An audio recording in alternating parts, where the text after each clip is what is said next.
Heeh, gadis sawah. Sampai sekarang belum lunas juga untuk uang sawah tuh. Ya. Itu Oma yang minta uang itu kembali pulang. Kembali pulang itu. Baik. Baik.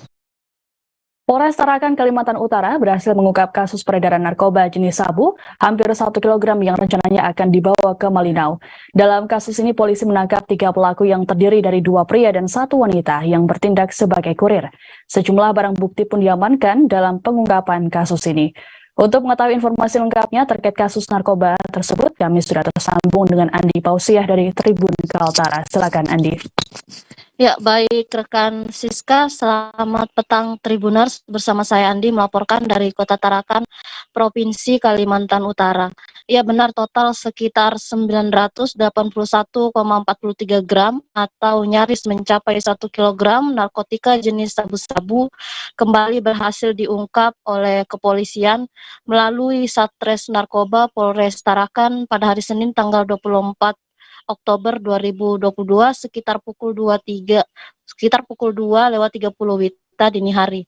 Dari total 1 kilogram narkotika jenis sabu-sabu tersebut, memang ada didapati 3 pelaku, 2 diantaranya adalah perempuan, masing-masing berinisial Ana berusia 18 tahun dan TR berusia 20 tahun.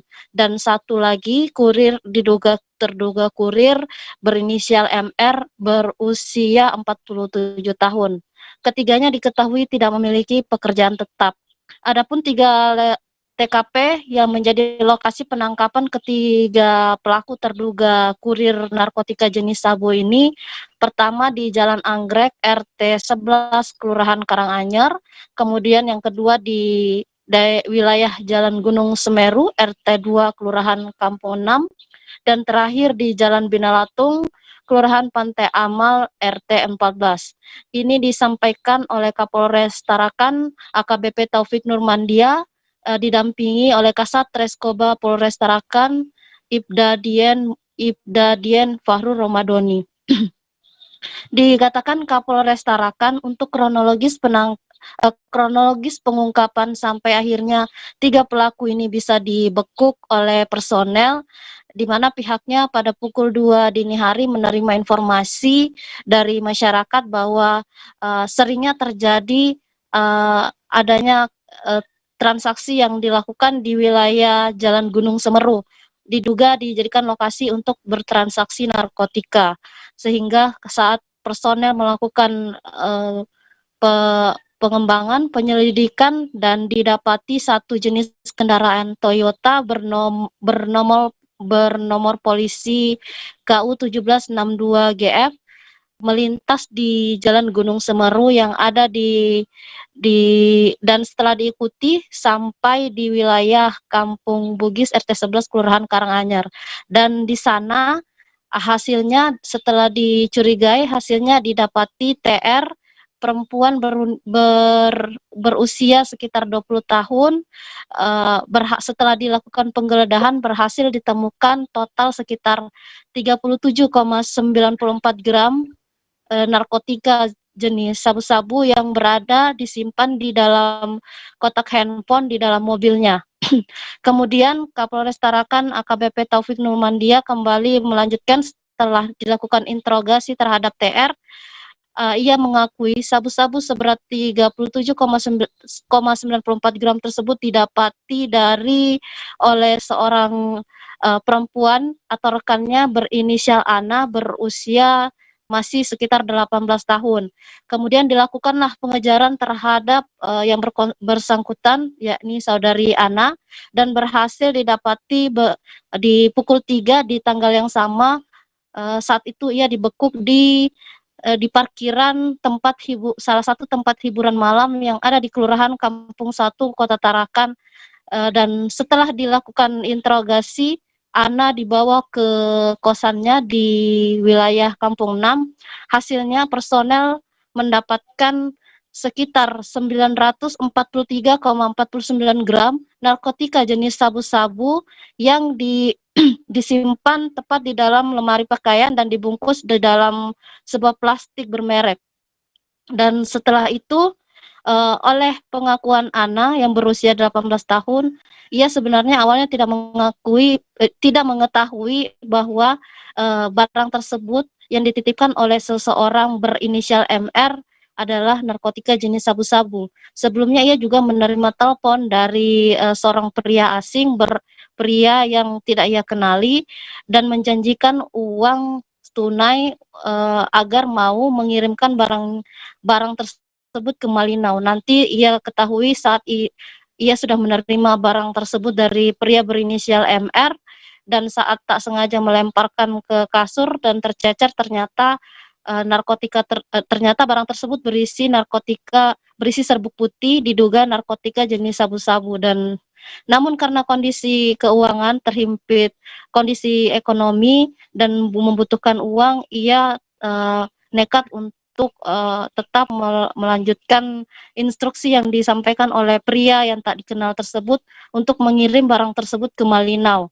Dan dikatakan Kasat Reskoba Polres Tarakan Ibdadian Fahrul Ramadhani, pihaknya saat ini masih terus melakukan pengembangan apakah masih ada orang lain terlibat, termasuk juga pria asing yang menelpon terhadap saudari Ana tersebut. Dan ia juga membenarkan bahwa berdasarkan pengakuan Ana, memang pada saat itu Ana dan MR yang memberikan atau menitipkan paket sabu-sabu tersebut tidaklah saling mengenal. Dan rencananya memang barang haram tersebut akan dikirimkan ke Malinau setelah diberikan di hari itu juga.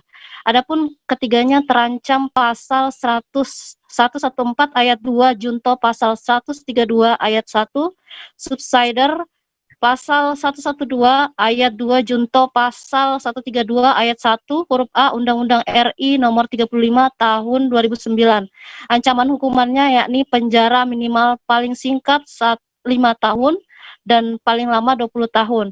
Dan pidana denda paling sedikit 1 miliar serta paling banyak 10 miliar. Demikian rekan Siska.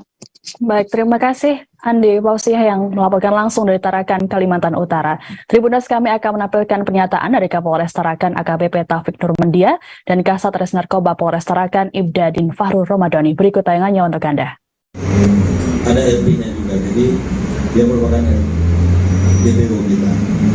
Sementara barang bukti yang bisa kita amankan saat ini dari TR, 1 bungkus klip bening berisikan narkotika jenis sabu seberat 37,94 gram, 1 buah HP merek Oppo A96, kemudian 1 unit merek mobil Arya warna putih dengan nomor tahun 1762 beserta buktinya.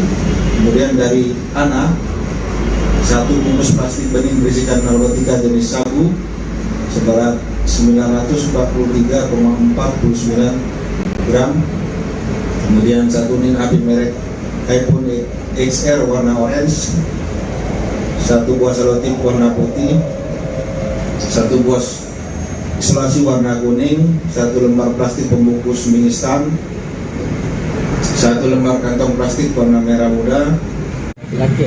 Yang pertama kita amankan yaitu inisial saudara TR.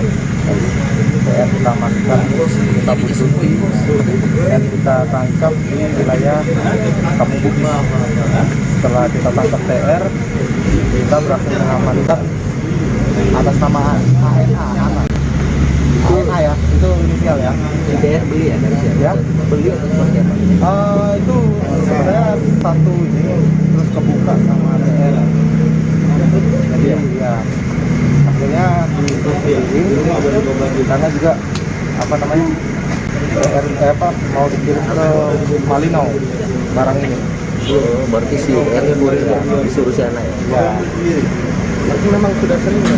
Enggak, ini baru pertama. Apanya baru pertama? Antara si Ana dengan si TR Ya, dari mana? anak TR ini teman ya. Nah, terus barang itu dari Maru MR. Kalau kita tangkap saudari ANA Pasangan suami istri di Kabupaten Bandung Barat yang menyiksa asisten rumah tangga atau ART mereka hingga babak belur kini telah jadi tersangka. Pelaku bernama Yulio Christian diduga bekerja sebagai admin judi slot. Terkait kabar tersebut, pihak kepolisian belum dapat memastikannya dan akan melakukan pendalaman. Wartawan Tribun Jabar, Hilman Kamaludin akan memberikan laporan lengkapnya terkait kabar ini. Silakan Hilman. Ya, selamat sore Siska dan Tribuners. Kali ini saya menjelaskan terkait dua pasangan suami istri yang melakukan aksi kekerasan terhadap ART di Kabupaten Bandung Barat saat ini sudah ditetapkan tersangka. Namun meskipun sudah ditetapkan tersangka, aparat kepolisian masih melakukan dugaan tindak pidana lain, di mana untuk tersangka yang laki-laki atau suami dari satu tersangka ini merupakan bekerja sebagai admin judi slot. Dugaan pelaku bekerja sebagai admin judi slot tersebut muncul setelah viral atau di sosial media Twitter khususnya, di mana dalam tangkapan layar atau screenshot profil Facebook dari pelaku ini disebar di Twitter. Kemudian dari salah satu akun Twitter tersebut menyebutkan bahwa pelaku ini bekerja jadi admin judi slot karena dari profil Facebook tersebut memang terdapat dicantumkan di admin judi slot berupa reward seperti itu. Kemudian dari situ aparat kepolisian langsung melakukan penyelidikan, dan saat ini kabarnya polisi juga sudah melakukan pemeriksaan berupa barang bukti seperti laptop dan ponsel. Namun hingga saat ini aparat kepolisian belum bisa memastikan apakah pelaku ini masih bekerja di admin judi online tersebut atau belum, karena dugaan-dugaan tersebut saat ini baru tersebar di media sosial yang disebut-sebut admin judi online itu karena ramainya di Twitter disebut-sebut oleh netizen sendiri.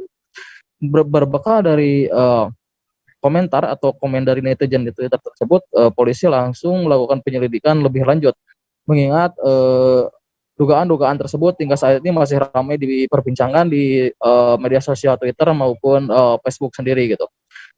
Namun hingga saat ini kepolisian juga belum bisa memastikan juga pekerjaan dari salah satu tersangka ini, karena polisi masih terus melakukan penyelidikan dan pemeriksaan terhadap pelaku, termasuk memeriksa barang bukti yang sudah diamankan. Sehingga saat ini polisi juga terus melakukan pemeriksaan terhadap kedua tersangka ini, di mana tersangka sudah dilakukan penahanan di Mapolres Cimahi. Kemudian rencananya katanya ketua pelaku juga bakal menunjuk salah satu pengacara untuk menangani perkara yang sudah terjadi, yaitu penyiksaan dan penyekapan seorang ART. Namun polisi terkait hal itu belum bisa memastikan kapan pelaku akan menunjuk tersangka ini. Hingga saat ini aparat kepolisian juga masih fokus melakukan pendalaman terkait perkara yang sudah terjadi, yaitu penyiksaan dan penyekapan. Sedangkan untuk perkara yang lanjutannya seperti dugaan bekerja di admin judi online, polisi masih melakukan penyelidikan. Demikian, Siska. Baik, terima kasih Hilman Kamaludin atas laporannya. Selamat bertugas kembali. Peristiwa pembantaian yang menewaskan seorang anak dan melukai ibunya di Depok, Jawa Barat meninggalkan duka mendalam bagi keluarga. Kakak korban Nila Islamia bernama Fitri mengaku tidak menyangka adik dan keponakannya jadi korban kekejaman iparnya. Fitri menceritakan sehari sebelum kejadian dirinya sempat bertemu dengan Nila dan KPC. Selesai kejadian tragis yang terjadi di rumah korban, anggota keluarga pun saling menguatkan. Untuk mengetahui informasi lengkap terkait kabar ini, Yolanda Putri dari Warta Kota akan melaporkannya untuk Anda. Silakan Yolanda. Ya baik Siska, terima kasih dan selamat sore Tribuners. Memang suasana haru masih terus meliputi rumah duka ataupun menjadi sekaligus tempat perkara kejadian tragedi atau peristiwa naas yang merenggut nyawa anak perempuan dan ibunya sendiri yang dilakukan oleh ayah kandungnya yang bernama Ricky. Dan tepatnya peristiwa tersebut juga terjadi di klaster Pondok Jati Jajar RT 3 RW 8 Kelurahan Jati Jajar Tapos Depok pada Selasa 1 November 2022 pagi hari. Saat ditemui wartakotalive.com, yakni Fitri selaku kakak kandung dari ibu korban yang berinisial N, ia mengaku masih tak percaya bahwa keponakannya sudah mengembuskan napas terakhir dan adik kandungnya sendiri masih dalam butuh penanganan khusus dari pihak Rumah Sakit Sentra Medika yang berada di kawasan Depok. Saat itu Nila dan anaknya yang masih duduk di bangku sekolah dasar berinisial KPC menjadi korban pembunuhan suami atau ayahnya sendiri. Mata Fitri terlihat sembab. Dia mengaku masih sangat terkejut mendengar kabar keponakannya sudah tak bernyawa dan adik kandungnya masih dalam keadaan kritis. Mendengar adiknya masih kritis, Fitri langsung bergegas mendatangi Rumah Sakit Sentra Medika. Namun saat itu dirinya tak diperbolehkan melihat karena adiknya sedang ditangani pihak rumah sakit. 1 hari sebelum kejadian, pada Senin 31 Oktober 2022, Fitri mengaku masih bertemu dengan adiknya dan keponakannya itu. Saat itu terlihat tubuh Fitri terkulai lemas, ia hanya bisa duduk dan bersandar di tembok rumah kediaman adiknya. Terlihat juga anggota keluarga yang lainnya saling menguatkan dan mengirimkan doa. Pantauan di lokasi saat beberapa jam setelah kejadian, memang suasana haru masih sangat terasa. Rumah dengan pagar bernuansa coklat itu sudah dipasang garis polisi berwarna kuning. Lalu di sebelah kediaman satu keluarga tersebut juga terdapat beberapa rumah yang disinyalir masih merupakan anggota keluarga.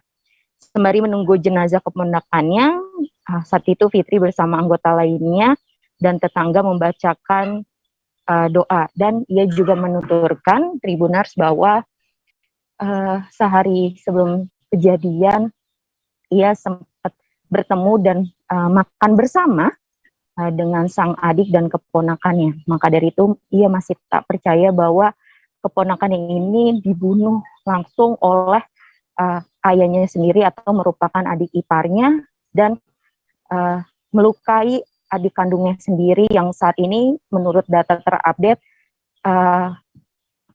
keadaan dari Nila sudah membaik dan sudah sadar dari sebelumnya kritis. Begitu Siska. Baik, terima kasih Yolanda Putri yang melaporkan terkait dengan kondisi terkini kasus pembunuhan di Depok, Jawa Barat. Selamat bertugas kembali. Sebanyak 12 pasangan tidak resmi diamankan oleh petugas ke Polres Sragen, Jawa Tengah dari sebuah kos-kosan di Desa Kroyo, Kecamatan Karangmalang, Kabupaten Sragen. Pengamanan ini bermula dari laporan warga yang merasa resah dengan keberadaan indekos yang disebut menjadi sarang prostitusi. Atas kondisi ini pun, warga melaporkannya ke Polres Sragen agar ditindaklanjuti. Untuk mengetahui informasi lengkapnya, sudah terhubung bersama kami wartawan Tribun Solo, Mardon, yang akan melaporkannya untuk Anda. Silakan Mardon. Ya, terima kasih Saudara Rizka. Saya akan menyampaikan informasi terkait 12-an pasangan tak resmi diamankan oleh petugas Polres Sragen karena diduga tempat lokasi tersebut, indekos tersebut digunakan untuk sarana untuk prostitusi. Warga Desa Kroyo, Kecamatan Karangmalang, Kabupaten Sragen dibuat geram karena di sana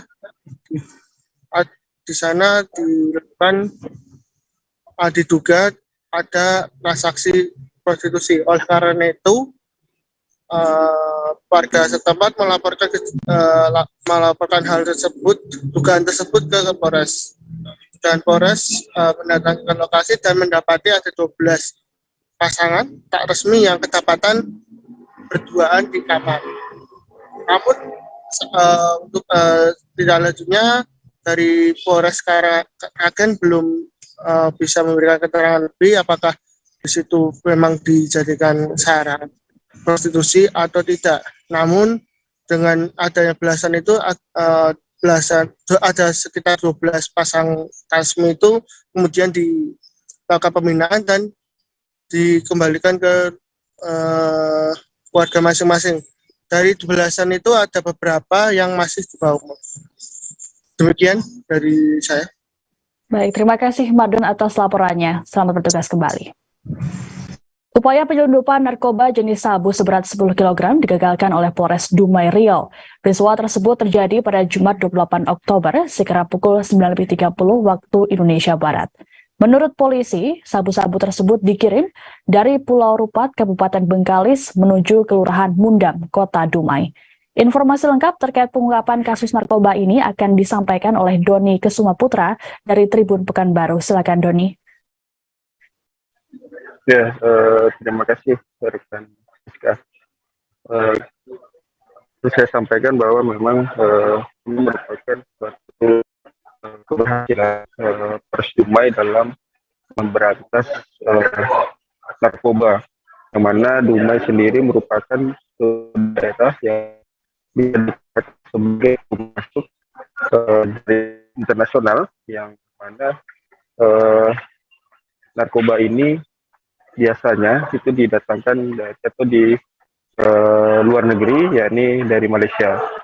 Dan untuk yang 10 kilo ini berhasil digagalkan penyebarannya oleh Polres Dumai pada hari Jumat, itu tanggal 28 Oktober 2022 sekitar jam 9.30. Berdasarkan keterangan dari Bapak Kapolres Dumai, yakni AKBP Nur Hadi Ismanto, menyebutkan bahwa pengungkapan atau penggagalan awal dari informasi dari masyarakat bahwa adanya informasi akan dikirimnya narkotika jenis sabu dari Pulau Rupat, Kabupaten Bengkalis, ke Kelurahan Mundam, Kecamatan Medanggapai, Kota Dumai. Mendapatkan informasi tersebut, tim opsional unit Reskrim Polsek Medanggapai melakukan penyelidikan untuk memastikan informasi tersebut.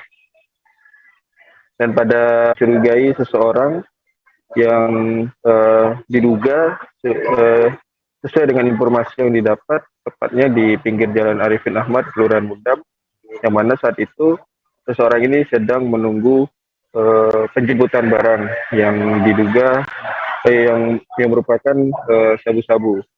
Saat dilakukan penangkapan dan dilakukan penggeledahan, ditemukanlah di dalam box ikan itu ditemukan 10 bungkus sabu-sabu yang dibungkus dengan teh kina berwarna hijau, dan kemudian pelaku sendiri yang berinisial PD berhasil diamankan oleh Polres Kota Dumai. Dan berdasarkan hasil penyidikan bahwa dijanjikan jika berhasil mengantar sabu-sabu ini ke pemiliknya yang di Ciburon, itu ya dijanjikan 1 unit sepeda motor. Seperti itu rekan Siska.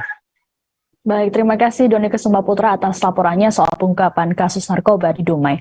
Tribuners, kami akan menampilkan pernyataan dari Kapolres Dumai AKBP Nur Hadi. Berikut tayangannya untuk Anda. 2 kasus cukup besar. Yang pertama dilakukan oleh tim gabungan dari Polsek Medanggapai, timnya Pak Edwi bersama Pak Kasat Narkoba.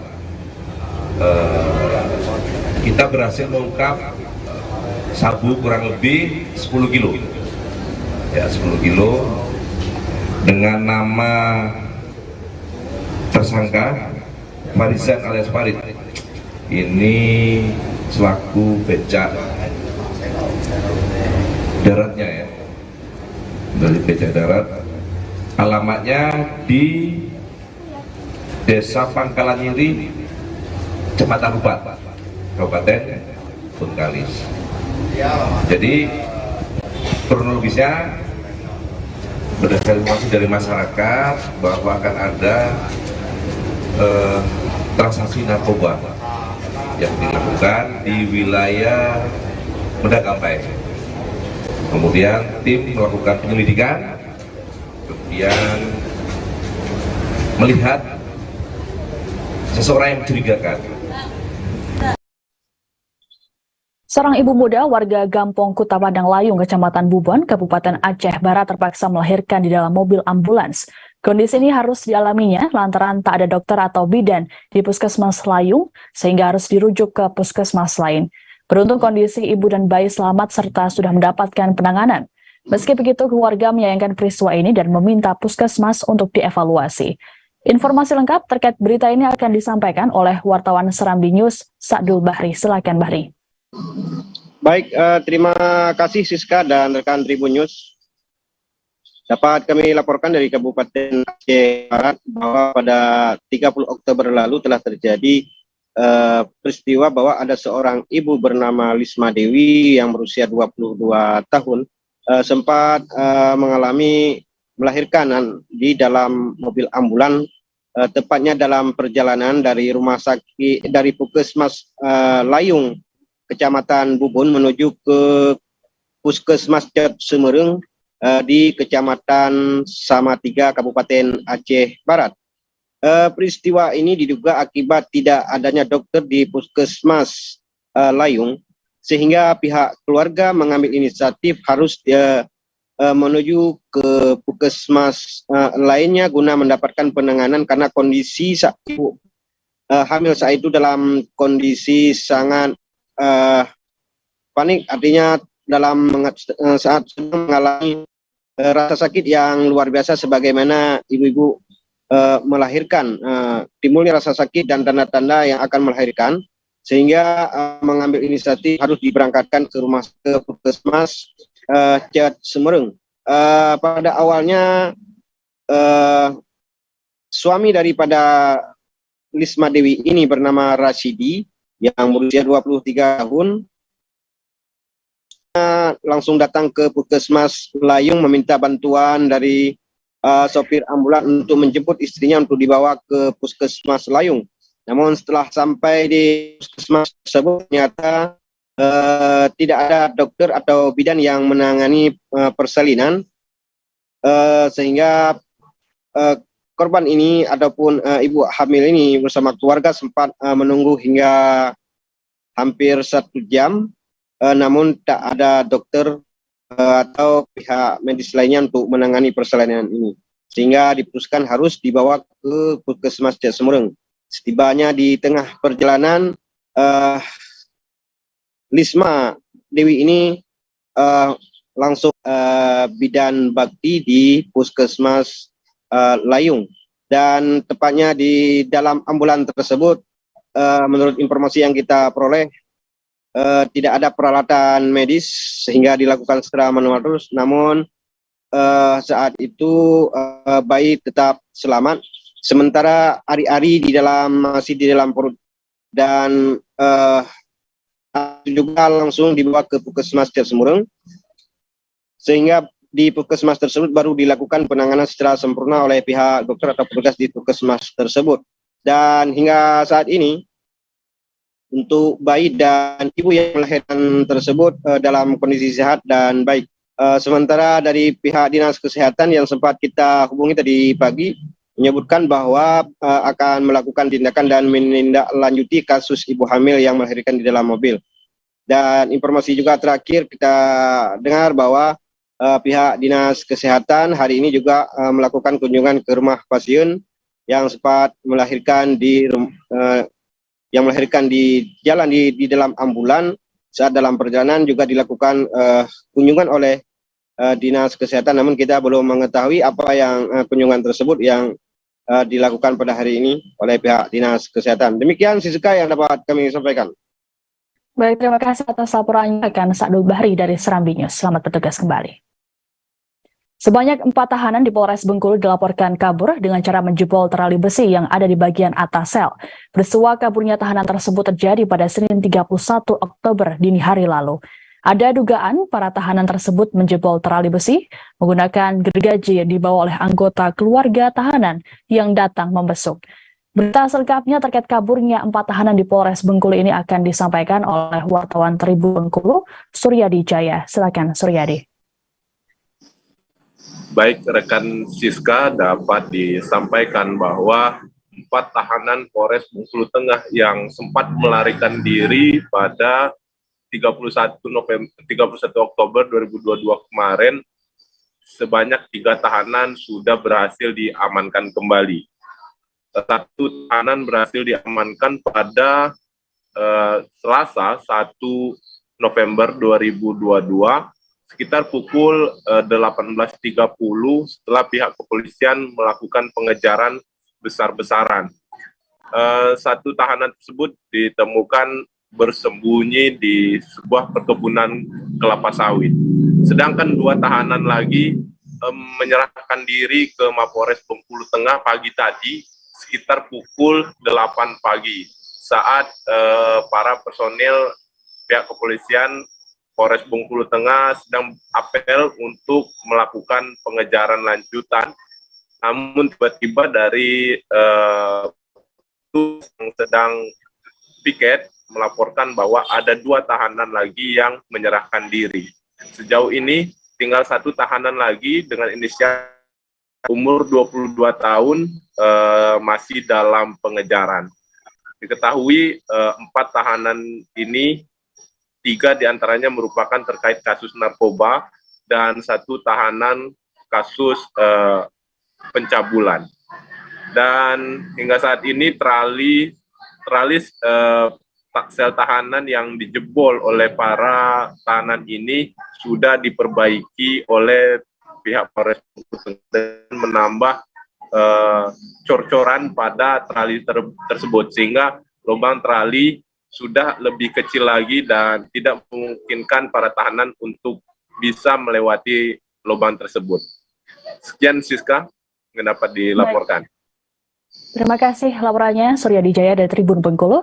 Tribuners, kami akan menampilkan pernyataan dari Direktur Reserse Kriminal Umum Polda Bengkulu, Kombes Pol Teddy Suhandiawan Syarif. Polres Benteng, tahanan kabur di Polres Benteng. Sementara ini Benteng udah kita tawarkan masih ditangani oleh yang pihak Benteng. Tapi kita minta foto-fotonya. Kita backup juga sih.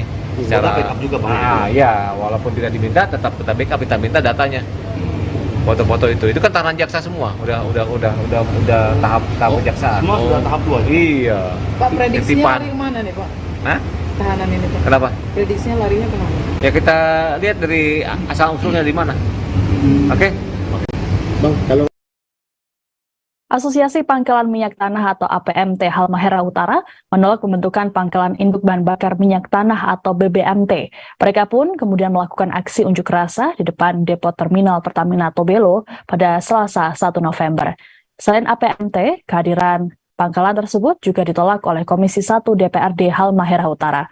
Untuk mengetahui kabar lengkapnya, saat ini kami sudah tersambung bersama wartawan Tribun Ternate Arafik Hamid. Silakan Arafik dengan laporannya. Baik, rekan Siska, yang saya dapat melaporkan langsung dari Kabupaten Halmahera Utara, Maluku Utara. Memang benar pada Selasa 1 November 2022 kemarin, Asosiasi Pangkalan Minyak Tanah atau yang tergabung dalam AMPT menggelar aksi di Pertamina atau depo Pertamina Tobelo Halmahera Utara.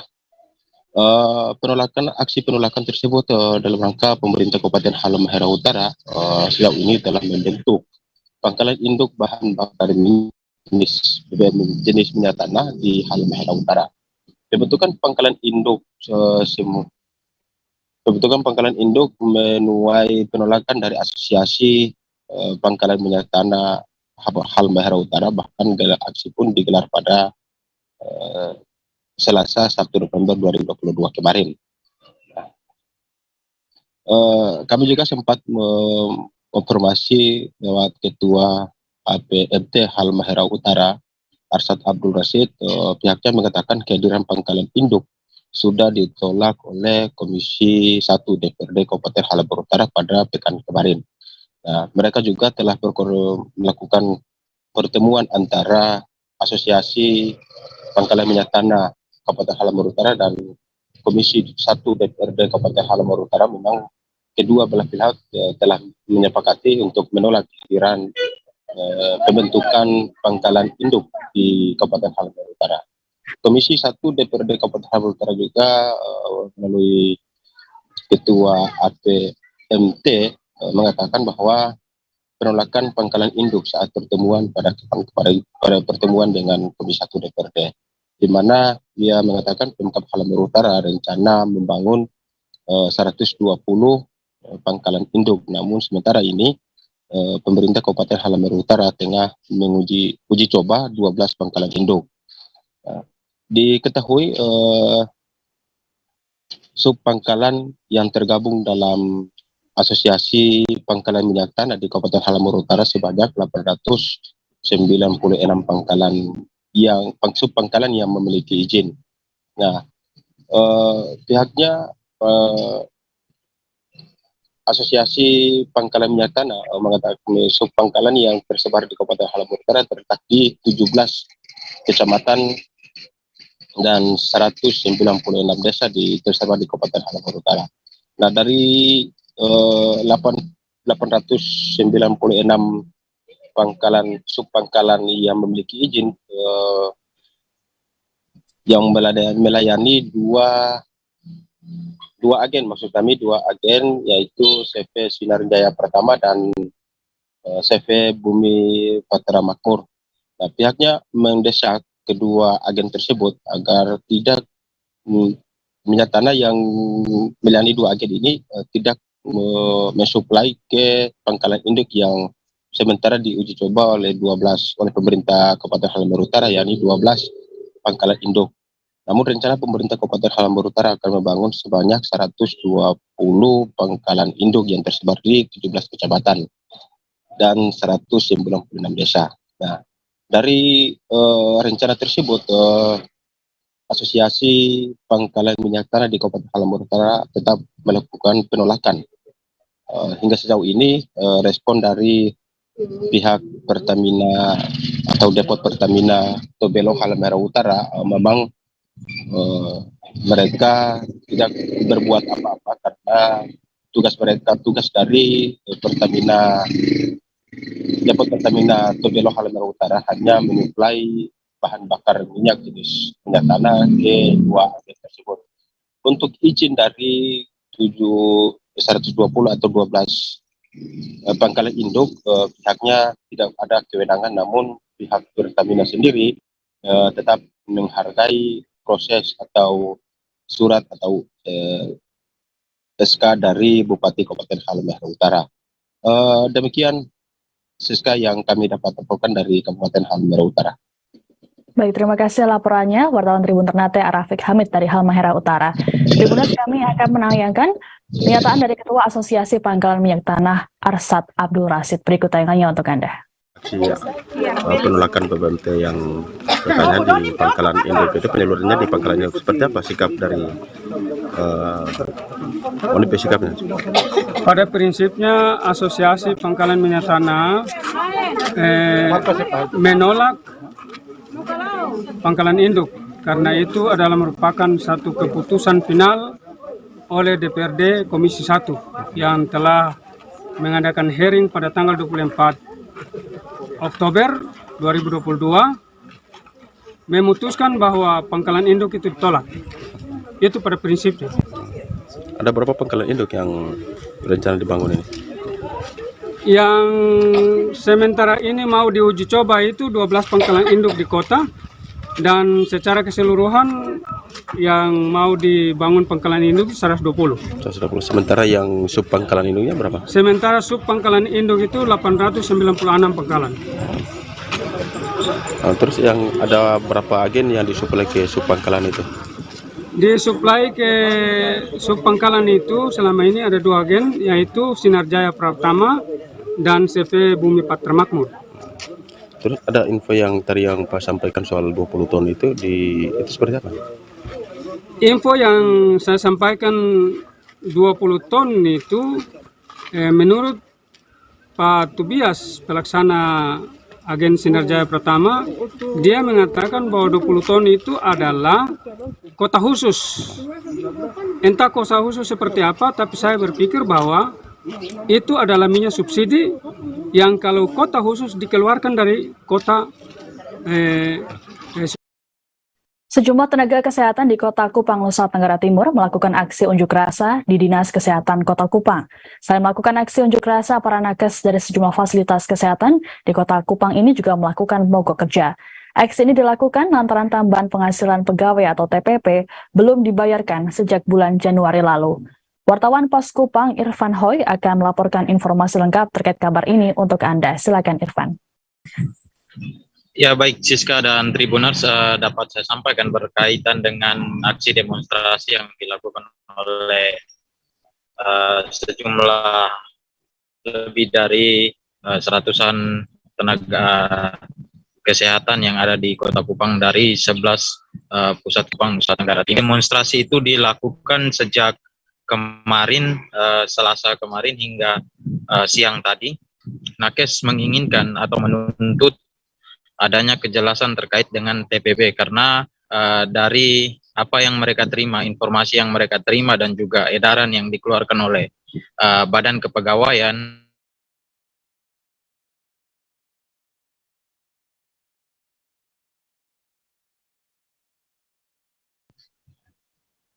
Halo Siska. Ya baik, silakan dilanjutkan Irfan. Baik. Berkaitan dengan aksi demonstrasi itu benar adanya bahwa aksi demonstrasi itu dilakukan sejak kemarin dan juga siang tadi. Para nakes sendiri menuntut atau menginginkan adanya kejelasan terkait dengan tambahan penghasilan pegawai karena merujuk pada surat edaran yang dikeluarkan atau informasi yang diterima oleh nakes dari Badan Kepegawaian di Kota Kupang sendiri, nilainya per bulan itu 1.350.000. Namun dalam perjalanan atau hendak dibayarkan oleh Dinas Kesehatan dan juga Badan Keuangan Kota Kupang sendiri, justru nominalnya hanya 600.000. Nah, hal ini kemudian membuat nakes mempertanyakan ke pemerintah Kota Kupang karena menurut nakes sendiri ini seperti ditipu, sehingga mereka melakukan aksi demonstrasi mencari tahu kejelasan berkaitan dengan informasi itu. Nah, informasi yang kita peroleh dari pemerintah Kota Kupang sendiri, memang sebelumnya ada diterbitkan peraturan wali Kota Kupang pada awal tahun 2022 lalu, yang saat itu nakes melakukan aksi demonstrasi, sehingga untuk meredam situasi saat itu, maka diterbitkanlah peraturan wali kota nomor 22 tahun 2022.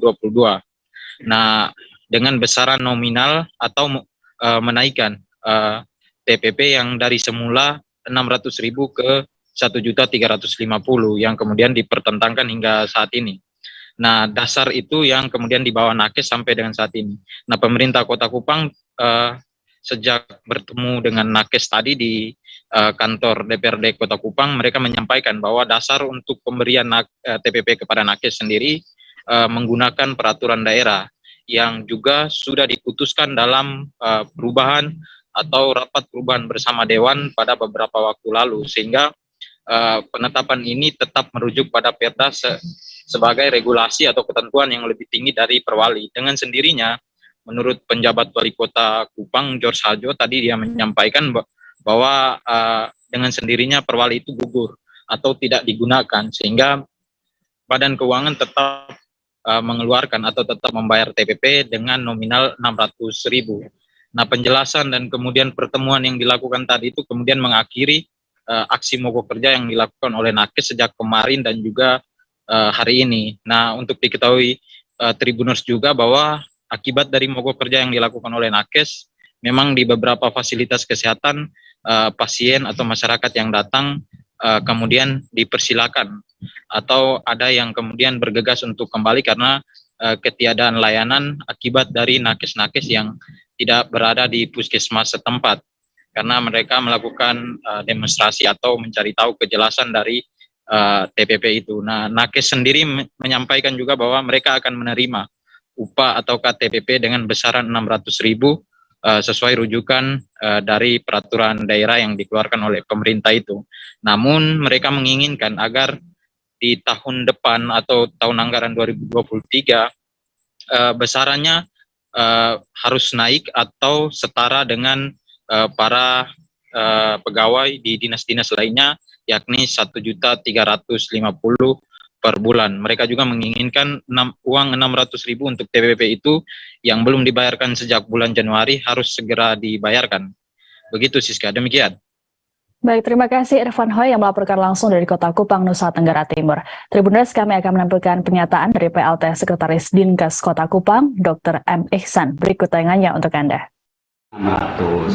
Nah, sedangkan mereka sebelumnya terima edaran dari BKPPD 1.350.000. Nah, setelah itu kenapa sekarang yang ditandatangani yang harus diajukan ke BKD hanya 600 itu. Nah, itulah mereka yang kenapa kok ini tidak sesuai, itu yang mereka pertanyakan. Nah, tadi kita sudah panggil yang ngurus TPP ini, Jeffrey, kita panggil, maka ternyata bahwa BKPPD itu mengeluarkan 1.350.000 diserahkan ke sini untuk kemudian diserahkan di BKD. Nah, kemudian ini sudah tersebar di teman-teman yang 1.350.000 ini.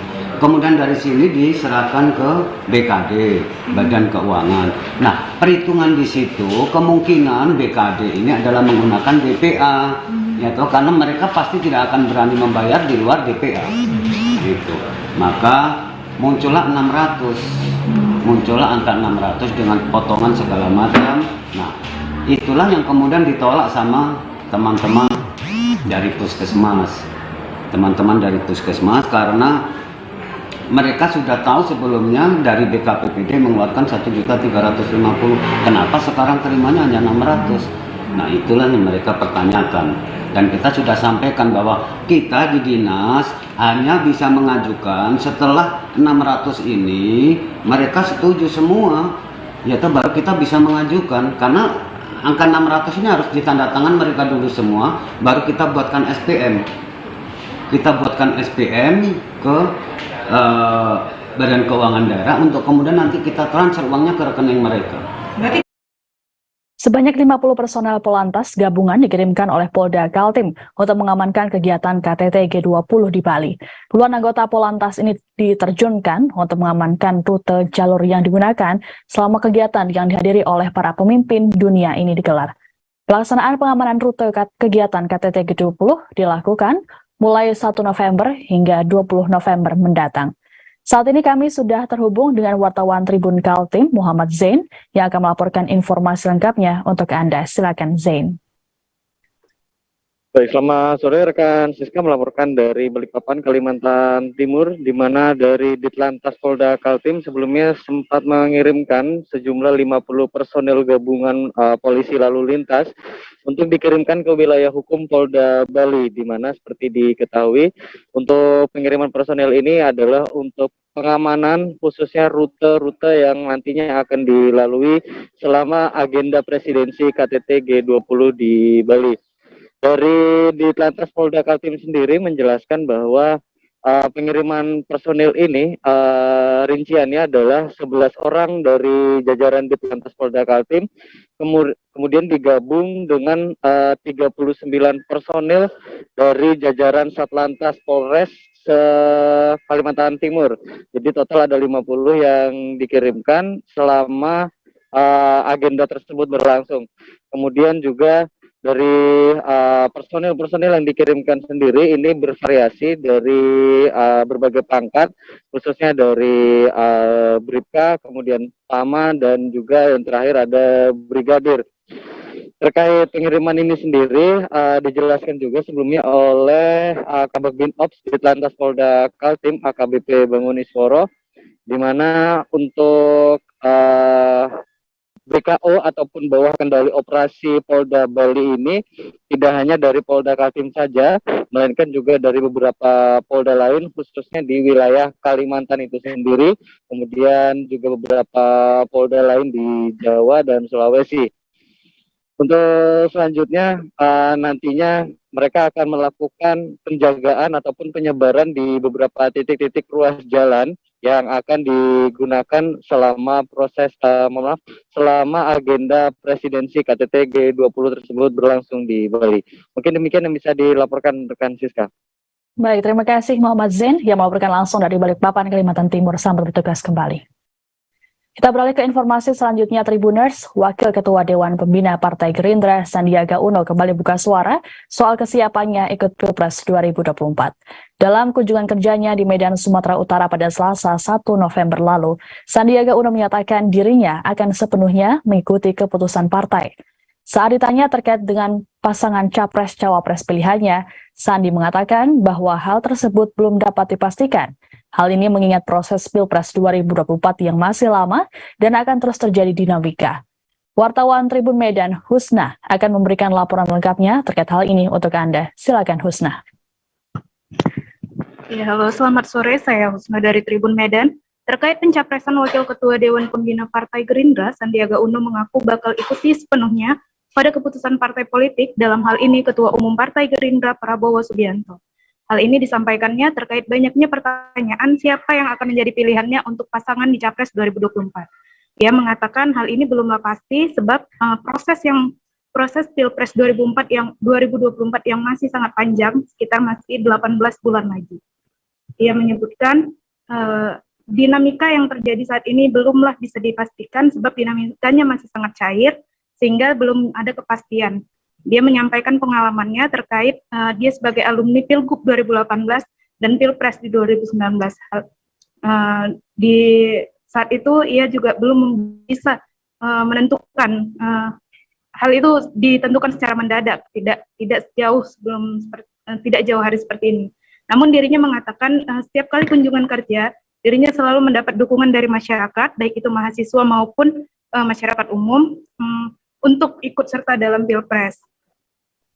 Dia mengatakan untuk tetap fokus dalam pekerjaannya, meskipun masyarakat mendukung penuh, semua keputusan kembali kepada partai politik. Dan Sandiaga Uno mengikuti penuh keputusan dari partai. Demikian laporan dari saya. Terima kasih. Baik, terima kasih Husna dari Tribun Medan atas laporannya. Tribuners, kami akan menampilkan pernyataan dari Wakil Ketua Dewan Pembina Partai Gerindra, Sandiaga Uno. Dan dengan Pak Anies di Pilpres 2024 bagaimana Pak? Ya, Pilpres 2024 masih 18 bulan lagi dan bulan Oktober tahun depan baru penentuan. Jadi kita sesuai dengan perintah Presiden ojo ke susu. Kita jangan hanya melihat pasang-pasangannya, ojo dibanding-bandingke, ojo disaing-saingke. Karena aku percaya di hati ini hanya ada Sopek Karya.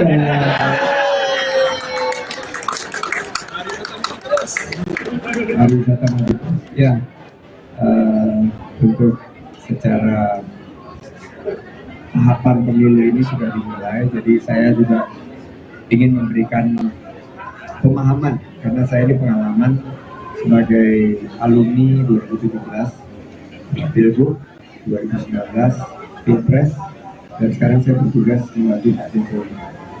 Kita fokus dulu karena ini dinamikanya masih sangat cair, masih akan ada naik turun. Kita lihat kekuatan gagasan dan wawasan dari masing-masing yang dipertimbangkan oleh partai politik. Partai politik lah yang memiliki kekuasaan.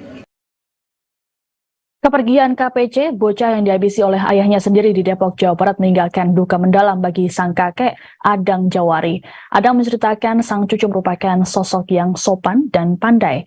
Diketahui saat ini KPC sudah dimakamkan oleh keluarga di TPU Jati Jajar di Tapos, Kota Depok, seusai diotopsi di Rumah Sakit Polri Kramat Jati. Sedangkan ibu KPC, yakni Nila Islamia, masih dalam kondisi kritis di rumah sakit. Untuk mengetahui kondisi terkini terkait peristiwa tersebut akan dilaporkan oleh Cahya Nugraha dari Warta Kota. Silakan Cahya.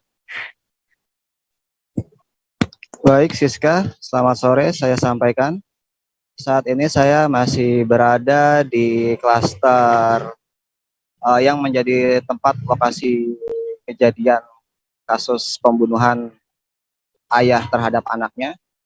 Sementara saat ini kondisi istrinya N31 sedang dalam perawatan. Tadi disampaikan oleh ayahnya Rizky atau kakek dari N, Adang, Ia menyampaikan bahwa kondisi terkini dari N sekarang sudah dirujuk ke Rumah Sakit Cipto Mangunkusumo Jakarta. Untuk saat ini kondisinya dinyatakan sudah stabil. Meski begitu, N belum bisa diajak berbicara. Kemudian anaknya K kemarin sudah dilakukan pemakaman.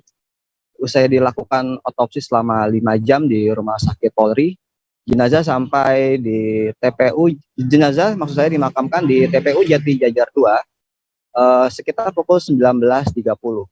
Sesampainya dari rumah sakit Polri, jadi jenazah ini tidak dibawa langsung ke rumah duka. Jadi langsung dilakukan pemakaman di TPU Jati Jajar 2. Adapun yang turut mengantarkan yaitu Babin Kamtibnas Polsek Cimanggis, ada juga guru dari SDN Negeri Sukmajaya 9, Sukamaju maksud saya. Lalu ada juga dari beberapa teman korban yang turut mengantarkan dalam prosesi pemakamannya si K. Maksud saya seperti itu. Suasana di sana saat itu begitu haru. Beberapa teman menangis karena untuk terakhir kalinya mengantarkan jasad K ke pemakaman, seperti itu kurang lebih. Baik, terima kasih Cahaya Nugraha atas laporannya. Tribuners, kami akan mendapatkan pernyataan dari kakek korban, yakni Adang Jawari. Berikut tayangannya untuk Anda. Iya. Aman? Ya, oke Bapak, udah datang dari perwakilan dari mana? Oh ya, baik. Assalamualaikum warahmatullahi wabarakatuh. Innalillahi wa inna ilaihi rajiun. Kami keluarga dari Adang Ahmad Jawari mengucapkan turut berduka cita atas meninggalnya cucu saya, Kaila Putri Cantika. Begitu juga mantu saya yang sekarang lagi dirawat di rumah sakit. Mudah-mudahan ada penyembuhan, Allah akan mengangkat penyakitnya. Kemudian kami di sini alhamdulillah dibantu oleh warga lingkungan RT 3 sehingga semuanya bisa dilaksanakan dengan baik. Penanganan semuanya alhamdulillah tidak ada masalah dan lancar-lancar saja. Itu ada berkat doa dari semua pihak. Alhamdulillah semuanya bisa dilaksanakan dengan sebaik-baiknya. Kami mohon doanya kepada sanak famili, keluarga, tetangga, dan saya juga mengucapkan terima kasih atas bantuan yang diberikan kepada keluarga kami atas meninggalnya dan musibah ini. Mudah-mudahan Allah akan membalas kebaikan ini berlipat ganda. Itu saja barangkali yang Pak, mungkin dari informasi yang dari ini yang jelas dari kronologi seperti apa sih Pak? Dari yang Bapak terima seperti apa? Mungkin. Oh ya, kalau kejadian ini kebetulan kejadian sih malam, mau menjelang subuh, mungkin ya namanya rumah tangga ya, ada sedikit mungkin perselisihan dan sebagainya, sehingga saya juga tidak tahu dulu permasalahan yang sebenarnya, karena artinya udah dianggap bahwa mereka itu sudah dewasa dan sudah mandiri. Itu artinya kita sudah percaya aja lah ke dalam kehidupan rumah tangga masing-masing. Tapi dalam keributan atau ada masalah itu kan suatu hal yang biasa dalam rumah tangga. Tapi kalau sampai kejadian ini, saya juga sebagai mungkin kakeknya barangkali ya sangat terpukul dan prihatin gitu ya, dan sangat sedih sekali gitu. Dan saya itu betul-betul cucu kesayangan saya yang bisa ketemu lagi. Barangkali itu aja yang bisa disampaikan. Ya mudah-mudahan semua juga sudah ditangani oleh pihak kepolisian, karena negara kita adalah negara hukum. Saya sebagai orang tua ya serahkan sepenuhnya bagaimana sebaik-baiknya cara penanganan. Monggo silakan. Berarti menyerahkan sepenuhnya ke pihak kepolisian. Ya, sebagai orang tua hanya pasrah aja, hanya tawakal aja. Itu karena ini adalah musibah takdir dari Allah. Sebuah batu raksasa di Kampung Cibatuluh, Desa Cikangkareng, Kecamatan Cibinong, Kabupaten Cianjur, Jawa Barat, saat ini tengah menjadi perbincangan warga setelah viral di media sosial. Hal ini lantaran batu raksasa tersebut terletak persis di samping rumah warga. Menurut tokoh masyarakat setempat, batu raksasa ini sudah ada sejak lama di lokasi tersebut. Lalu, seperti apa informasi mengenai batu raksasa ini? Kini sudah tersambung dengan Fauzi Noviandi dari Tribun Jabar. Silakan Fauzi dengan laporannya. Terima kasih Siska. Selamat sore Tribuners. Dapat saya laporkan saat ini batu yang berukuran bulat lonjong ini tengah menjadi perbincangan warganet. Perlu diketahui batu ini tepatnya berada di Kampung Cibatuyuh, Desa Cikangkareng, Kecamatan Cibinong, Kabupaten Cianjur. Menurut Asep, tokoh masyarakat kampung tersebut, batu tersebut sempat dipercaya oleh atau diyakini masyarakat sekitar merupakan jelmaan dari ular raksasa yang merupakan peliharaan sesosok jelmaan yang memiliki tubuh tinggi besar. Selain itu juga batu tersebut ketika terjadi gempa bumi di Tasikmalaya sekitar tahun 2019 bermagnitudo sekitar 4,7. Batu tersebut pun tidak sempat bergoyang ataupun pindah dari titiknya dan masih tegak berdiri. Dan hingga saat ini batu besar tersebut di sebelahnya terdapat sebuah bangunan rumah warga sekitar. Hingga saat ini semenjak viralnya batu besar di sejumlah media sosial ini, banyak masyarakat dari Kabupaten Cianjur dan berbagai wilayah mendatangi batu raksasa tersebut untuk bersuaka foto. Demikian Siska laporan dari saya. Baik, terima kasih Fauzi atas laporannya. Selamat bertugas kembali. Desainer Ivan Gunawan hadir sebagai saksi kasus robot trading di Enepro di Pengadilan Negeri Bandung pada Selasa 1 November. Diketahui sebelumnya Ivan Gunawan sempat menerima uang senilai 1 miliar rupiah dari Enepro sebagai balas jasa karena mempromosikan robot trading tersebut melalui media sosialnya. Uang tersebut pun kini telah dikembalikan oleh Ivan. Dalam persidangan tersebut, Ivan Gunawan membeberkan kronologi peristiwa. Wartawan Tribun Jabar, Nasmi Abdurrahman akan melaporkan informasi selengkapnya untuk Anda. Silakan Nasmi.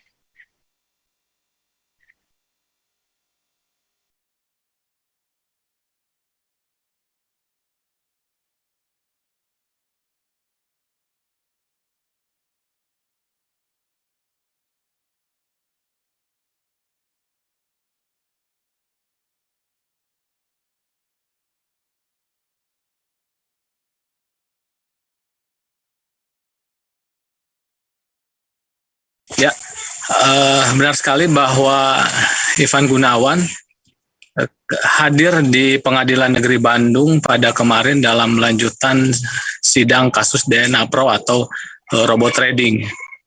Pria yang akrab disapa Igun ini datang bersama pengacara dan manajernya sekitar pukul 14. Igun nampak datang menggunakan pakaian batik bercorak hitam putih. Dan selama di persidangan, Igun membeberkan semua informasi yang ia ketahui terkait DNA Pro atau robot trading. Igun juga mengakui bahwa ia sempat menjadi brand ambassador dari DNA Pro. Ia menerima kontrak tersebut dari Januari hingga Maret 2022 dengan nilai kontrak sekitar 1,1 miliar 90 juta dari pekerjaannya sebagai influencer untuk mempromosikan robot trading melalui akun media sosial Instagram pribadinya. Igun pun memastikan bahwa uang yang diterima sudah dikembalikan dan kerjasama dengan DNA Pro pun sudah diakhiri sebelum kontraknya habis. Adapun kontrak habis diketahui pada Maret dan kerjasama sudah diakhiri pada Februari 2002 lalu. Di persidangan, Igun pun menjelaskan bahwa tugasnya sebagai brand ambassador yaitu hanya memposting lewat Instagram pribadi, kemudian membuat konten sesuai petunjuk atau permintaan dari terdakwa. Adapun tawaran tersebut masuk kepada Igun melalui manajernya dan kemudian diterima oleh Igun, dan setelah ia tahu bahwa perusahaan tersebut bermasalah, ia pun mengakhiri kontrak tersebut. Dalam kasus ini total ada 11 terdakwa dengan 4 berkas dakwaan terpisah.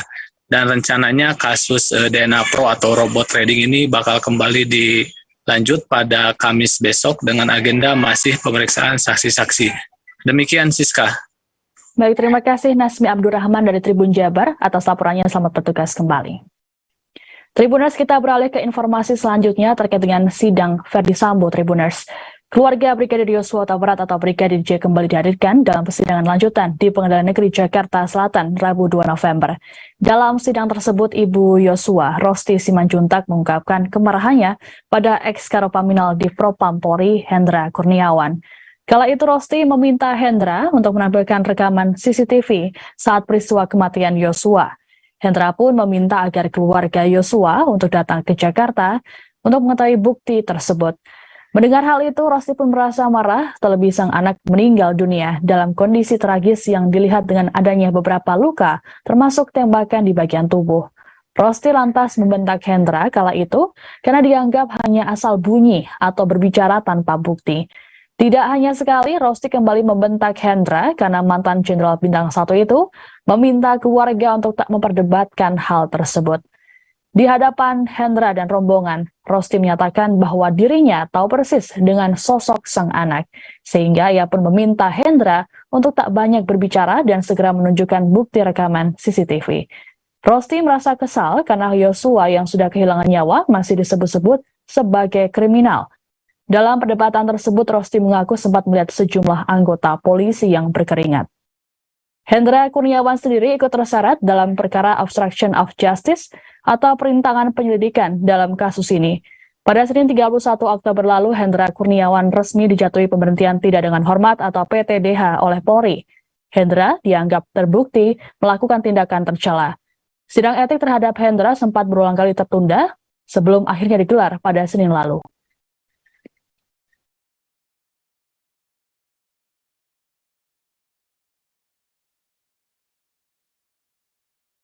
Terdakwa kasus pembunuhan berencana terhadap Brigadir Yosua Huta Barat atau Brigadir J, Kuat Maruf, tak kuasa menahan air matanya dalam persidangan pada Rabu 2 November. Di hadapan orang tua Yosua, Kuat Maruf menyampaikan permohonan maaf dan bela sungkawa. Suara Kuat Maruf bergetar, ia juga nampak tak menatap langsung Rosti Simanjuntak dan Samuel Huta Barat yang ada di ruang sidang. Dalam pernyataannya, Kuat bersumpah tak memiliki niat ikut dalam rencana pembunuhan Brigadir J. Kuat mengatakan dirinya menyerahkan sepenuhnya kasus ini dalam persidangan yang menentukan dirinya bersalah atau tidak. Sementara itu menanggapi pernyataan Kuat Maruf, Rosti Simanjuntak menyanggahnya. Rosti menilai Kuat mengetahui semua skenario kematian Yosua. Ia juga menyatakan bahwa perbuatan yang telah dilakukan para terdakwa kepada anaknya sangat sadis. Namun begitu, ia menerima permintaan maaf yang telah diajukan oleh para terdakwa. Lebih lanjut dikatakan Rosti, seharusnya permintaan maaf tersebut tidak hanya lewat kata-kata, tapi juga perbuatan. Ia pun meminta para terdakwa untuk memohon ampun kepada Tuhan atas perbuatan mereka. Sidang lanjutan hari ini menghadirkan keluarga Brigadir Yosua sebagai saksi dan terdakwa Ricky Rizal serta Kuat Maruf. Total ada 12 orang saksi yang dihadirkan dalam persidangan kali ini.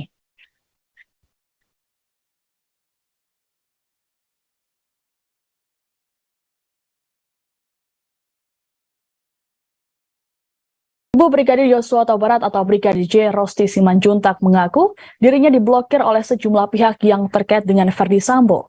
Kondisi ini pun membuatnya kesulitan mencari tahu terkait penyebab dan kronologi tewasnya Yosua.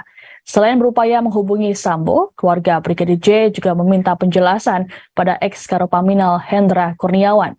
Sebagaimana diketahui, Hendra dan rombongannya sempat menyambangi kediaman keluarga Brigadir J di Jambi. Rosti meminta kepada Hendra untuk menunjukkan bukti rekaman CCTV kejadian. Menurut Rosti, rumah seorang jenderal pasti akan dipasangi oleh kamera CCTV. Rekaman CCTV itu juga sekaligus bisa mengungkap fakta sebenarnya dari tuduhan pelecehan seksual yang diduga dilakukan oleh Yosua terhadap istri Ferdi Sambo, Putri Chandrawati. Sebelumnya, dalam persidangan yang digelar pada Selasa 1 November, Ferdi Sambo telah menyampaikan permintaan maaf pada orang tua Yosua. Sambo menyatakan dirinya telah menyesal atas perbuatannya hingga menghilangkan nyawa seseorang. Ia pun mengakui tak dapat mengontrol emosinya dan tak dapat berpikir jernih saat kejadian. Sambo berdalih perbuatannya dilakukan karena merespons aksi Yosua yang dituduhnya telah melecehkan Putri Chandrawati. Meski begitu, ex-Kadif Propam Polri itu menyatakan siap bertanggung jawab secara hukum.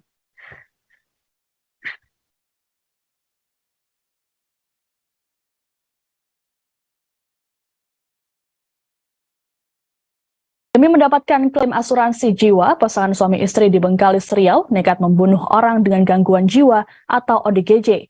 Korban dibakar di dalam mobil pelaku agar seolah-olah pelaku bernama Hendra yang dianggap tewas. Selanjutnya, istri Hendra yakni Susiani mengklaim asuransi jiwa atas kematian Hendra. Kasus ini terungkap setelah Susiani menolak proses autopsi terhadap jasad tersebut. Sikap Susiani ini pun membuat petugas merasa curiga, terlebih pria yang terbakar di dalam mobil itu diindikasi sebagai korban pembunuhan. Selanjutnya, petugas menyelidiki ponsel Hendra yang sudah berganti nomor. Dari hasil penyelidikan, diketahui bahwa Hendra masih hidup dan berada di daerah Kecamatan Siak Hulu, Kabupaten Kampar. Petugas lantas menyelidiki sosok pria yang tewas di dalam mobil tersebut dan didapati bahwa korban adalah ODGJ yang biasa berada di Jalan Hang Tuah, Kota Duri, Bengkalis. Pelaku menculik korban lalu membunuh dan membakarnya bersama mobil milik Hendra. Peristiwa tersebut terjadi di Desa Tasik Serai, Kecamatan Talang, Muandau, Kabupaten Bengkalis pada Kamis 27 Oktober pagi. Saat ini pasutri tersebut sudah ditangkap dan ditetapkan jadi tersangka. Kedua pelaku dijerat dengan pasal 340 Junto pasal 338 Junto pasal 55 ayat 1 dengan ancaman hukuman mati atau penjara seumur hidup.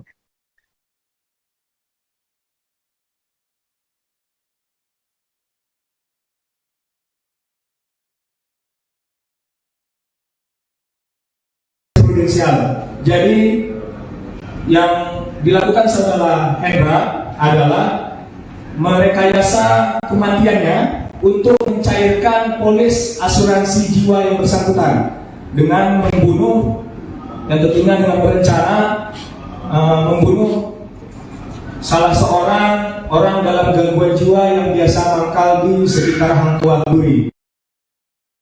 Wali Kota Solo Gibran Rakabuming Raka menyatakan tak ingin membeli mobil listrik seperti instruksi dari Presiden Joko Widodo. Gibran menyatakan pembelian mobil listrik untuk saat ini dirasa bukan prioritasnya. Menurut Gibran, anggaran yang ada lebih baik dimaksimalkan untuk membangun fasilitas publik. Bahkan putra sulung Presiden Joko Widodo itu pun tidak takut terkena sanksi teguran. Menurutnya, Toyota Kijang Innova yang kini menemaninya sudah cukup untuk menjalankan tugas sehari-hari sebagai wali kota. Sedangkan mobil listrik saat ini masih sangat menguras anggaran. Satu unit saja ditaksir mencapai 748 juta rupiah. Dia juga menegaskan ini bukan persoalan lebih suka mobil listrik ataupun mobil BBM. Sebagai informasi, Presiden Jokowi telah menaikkan instruksi Presiden atau Inpres nomor 7 tahun 2022 pada 13 September lalu. Aturan tersebut bertujuan untuk meningkatkan penggunaan kendaraan listrik sebagai kendaraan operasional pemerintah daerah hingga pusat. Ada 3 instruksi utama, yakni penetapan regulasi, penetapan anggaran, dan pengadaan kendaraan listrik. Namun Inpres ini nampaknya masih menimbulkan pro kontra.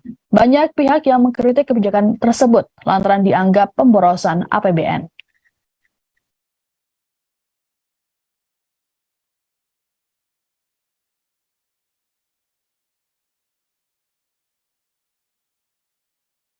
Tribunas informasi tadi sekaligus menutup jumpa kita dalam live update sore hari ini.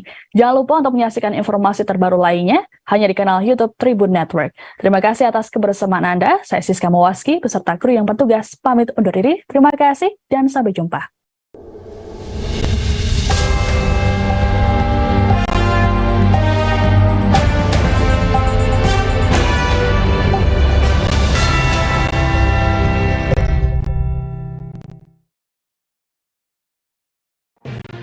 Tribun News Live Update. Tanggal 21. Selamat siang Tribuners, selamat sore Tribuners, selamat petang Tribuners, Anda sedang menyaksikan live update. Informasi teraktual dan terupdate dari siang hingga petang kami sajikan untuk Anda. Menewaskan 2 orang penumpang, yang mana kedua penumpang kami perdalam dengan laporan langsung dari lokasi kejadian dan narasumber terpercaya. Benar-benar menghukum mereka-mereka yang menghentikan terduga pelaku yang ingin laporan terkait peristiwa pompong hilang kontak menabrak sejumlah pemotor yang melintas tepat. Saksikan live update siang, sore, dan petang hanya di channel YouTube Tribun News.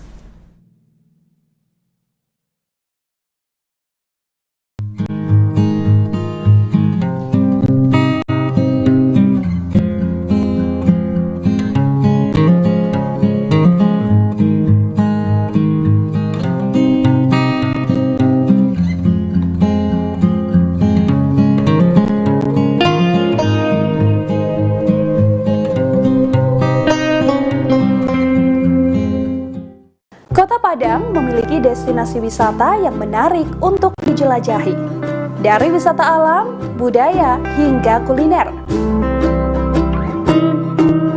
Mengunjungi Kota Padang belum lengkap rasanya kalau belum datang ke Jembatan Siti Nurbaya.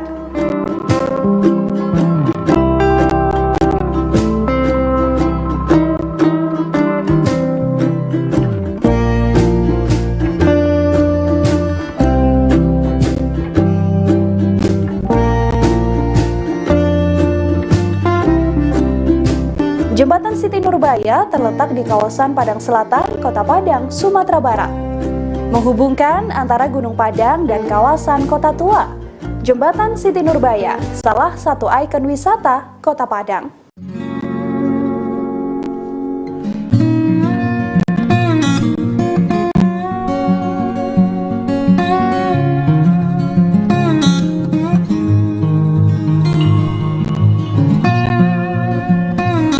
Nama jembatan ini diambil dari satu legenda Minang, yakni Siti Nurbaya.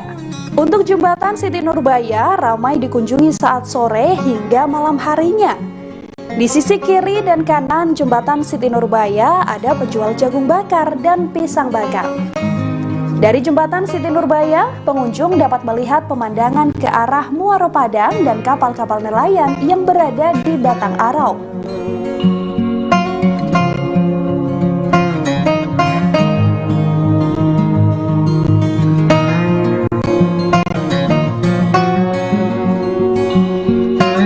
Bagi yang ingin mengunjungi jembatan Siti Nurbaya, dapat memesan transportasi online karena untuk transportasi umum seperti angkot tidak tersedia rute ke sini.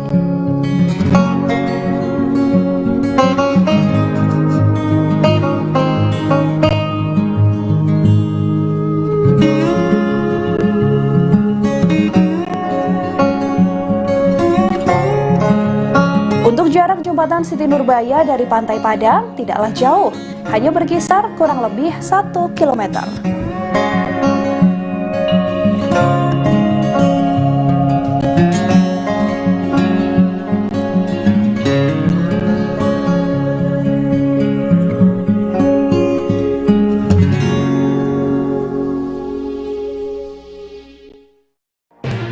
Tribun News Live Update. Tanggal 21. Selamat siang Tribuners, selamat sore Tribuners, selamat petang Tribuners, Anda sedang menyaksikan live up. Informasi teraktual dan terupdate dari siang hingga petang kami sajikan untuk Anda. Menewaskan 2 orang penumpang, yang mana kedua penumpang. Kami perdalam dengan laporan langsung dari lokasi kejadian dan narasumber terpercaya. Benar-benar menghukum mereka-mereka yang terlibat, menghentikan terduga pelaku yang ingin Laporan terkait peristiwa pompong hilang kontak menabrak sejumlah pemotor yang melintas tepat. Saksikan live update siang, sore, dan petang hanya di channel YouTube Tribun News.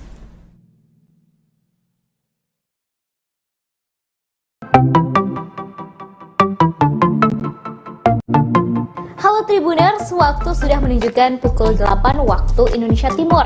Langit tampak mendung dan tak lama kemudian hujan pun turun. Satu persatu dari kami menaiki speedboat dari Pelabuhan Usaha Mina, Sorong, Papua Barat. Yap, pagi itu Minggu 3 Juli 2022, kami akan berkeliling seharian di Raja Ampat, pulau yang berada di ujung barat Papua. Perjalanan kali ini akan dipandu oleh pemandu wisata kami bernama Randy. Keseluruhan bersama awak kapal berjumlah 14 orang. Mereka berasal dari berbagai daerah seperti Jakarta, Solo, Jawa Barat, Sumatera Utara, juga mereka dari Papua. Sebelum perjalanan, pemandu rombongan mengingatkan untuk tidak membuang sampah sembarangan. Deru suara mesin speedboat terdengar cukup kencang. Sampai-sampai kami harus mengeraskan suara ketika berbincang agar terdengar satu sama lain. Setelah menempuh perjalanan sekira 2,5 jam, akhirnya kami sampai di lokasi pertama, Piai Nemo. Tempat ini menjadi favorit banyak orang dalam mengabadikan momen. Gerimis tidak menyurutkan kami untuk menaiki tangga berbahan kayu hingga sampai di puncak, spot berfoto yang sudah disediakan. Sesampai di puncak, saya langsung menghela napas dalam-dalam. Takjub melihat betapa indahnya deretan batu karang yang tingginya hingga beberapa meter di atas permukaan air. Batu karang tersebut seperti membentuk pulau-pulau kecil dan indah. Pemandangan yang sangat eksotis ini tersohor hingga penjuru dunia loh Tribuners. Piai Nemo sebenarnya sangat akrab dengan masyarakat Indonesia karena pemandangan deretan karang berbentuk pulau ini ada di uang kertas Rp100.000. Sayangnya tiba-tiba hujan turun cukup lebat. Kami pun bergantian turun mencari tempat berteduh di beberapa simpang tangga yang sudah disediakan seperti gazebo. Di tengah hujan, kami beristirahat di shelter sambil menikmati air kelapa. Sejumlah warga pulau sekitar tampak berjualan seperti kelapa muda, pernak-pernik, ikan-ikan kering, kopi, dan lainnya. Kemudian kami kembali ke kapal untuk melanjutkan perjalanan. Syukurlah hujan pun reda sebelum sampai di lokasi kedua Tribuners. Kami tiba di Telaga Bintang. Untuk meraih puncak pun tidak sejauh Piai Nemo, namun medannya cukup berat. Kami harus menaiki batu-batu karang yang keras dan tajam. Harus bergantian lantaran jalurnya hanya cukup untuk satu orang. Sampai di atas, kami bisa melihat batu karang tinggi yang membentuk seperti pulau-pulau kecil. Dan seperti namanya, kami bisa menyaksikan telaga berbentuk bintang. Di bawah airnya terlihat sangat jernih.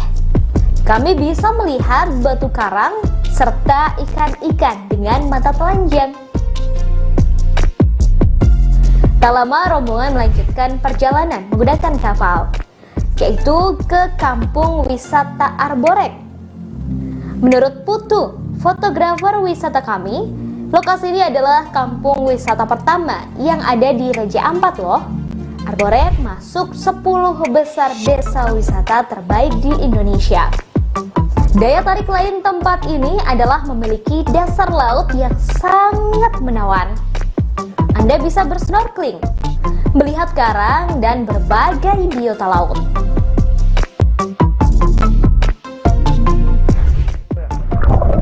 Selamat datang di Akuarium Raja Ampat. Yap, inilah Pulau Sawandarek. Pemandu rombongan mengajak untuk langsung bersnorkeling. Peralatan sudah disiapkan, seperti kacamata hingga masker snorkeling. Para wisatawan langsung melompat dari kapal untuk bersnorkeling. Di bawah terlihat ikan-ikan berparas cantik, biota laut, dan berbagai rupa batu karang. Tempat terakhir yang kami kunjungi tak kalah indah, yakni Pulau Pasir Timbul. Seperti namanya, pulau ini muncul 3 kali dalam satu hari. Pukul 6 waktu Indonesia Timur, pukul 11 waktu Indonesia Timur, dan 15 waktu Indonesia Timur. Masing-masing sekitar 30 menit. Tepatnya saat air laut surut. Kapal kami menepi di sekitar pasir putih pulau ini yang berada bukan di pinggir daratan, tetapi lebih menjorok seolah muncul pasir di laut. Wisatawan tampak berfoto di pulau ini berlatar pulau roti yang memang bentuknya menyerupai roti. Anak-anak pun terlihat senang bermain pasir putih.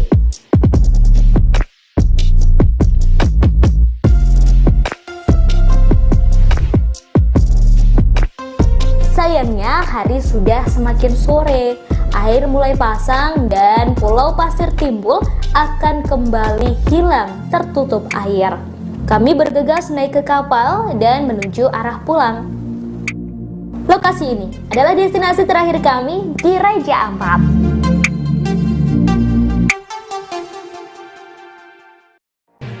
Tribun News Live Update. Tanggal 21. Selamat siang Tribuners, selamat sore Tribuners, selamat petang Tribuners, Anda sedang menyaksikan live update. Informasi teraktual dan terupdate dari siang hingga petang kami sajikan untuk Anda. Menewaskan 2 orang penumpang, yang mana kedua penumpang Kami perdalam dengan laporan langsung dari lokasi kejadian dan narasumber terpercaya. Benar-benar menghukum mereka-mereka yang terlibat, menghentikan terduga pelaku.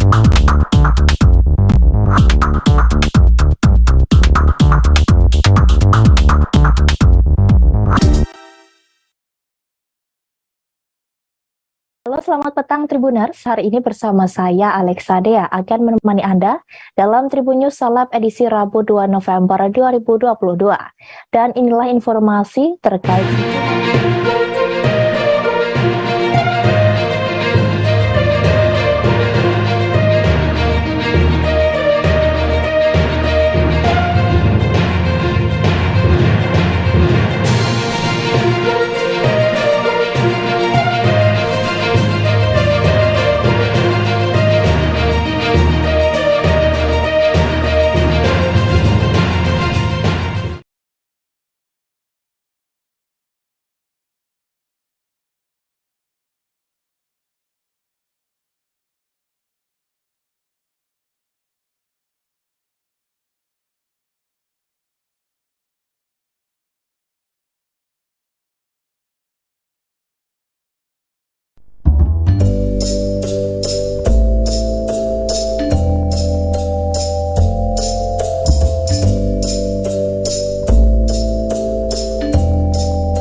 Halo Tribuners, jumpa lagi bersama dengan saya Kusnula Syaifah di Bincang Politik. Tribuners, hari ini saya sudah kedatangan tamu yang sangat spesial sekali.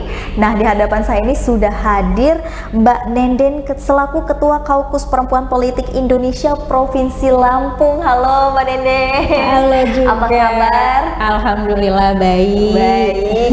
Ini luar biasa sekali loh Mbak Nenden. Aku mau ucapin terima kasih loh sudah menyempatkan waktunya untuk hadir ya. Sama-sama. Podcast bersama dengan Tribun Lampung, dan juga tentunya hari ini Tribuners kita selama kurang lebih 20 sampai dengan 30 menit ke depan akan berbincang dengan Mbak Nenden seputar banyak sekali yang mau kita kulik nih Mbak ya. Boleh ya? Boleh, boleh. Apalagi seperti saya dan juga Tribuners di rumah itu masih banyak sekali yang belum tahu tentang tema kita hari ini nih Mbak Nenden, yaitu tentunya tentang keterwakilan perempuan itu berapa persen sih, atau perempuan itu sebenarnya dibutuhkan nggak sih dalam partai gitu.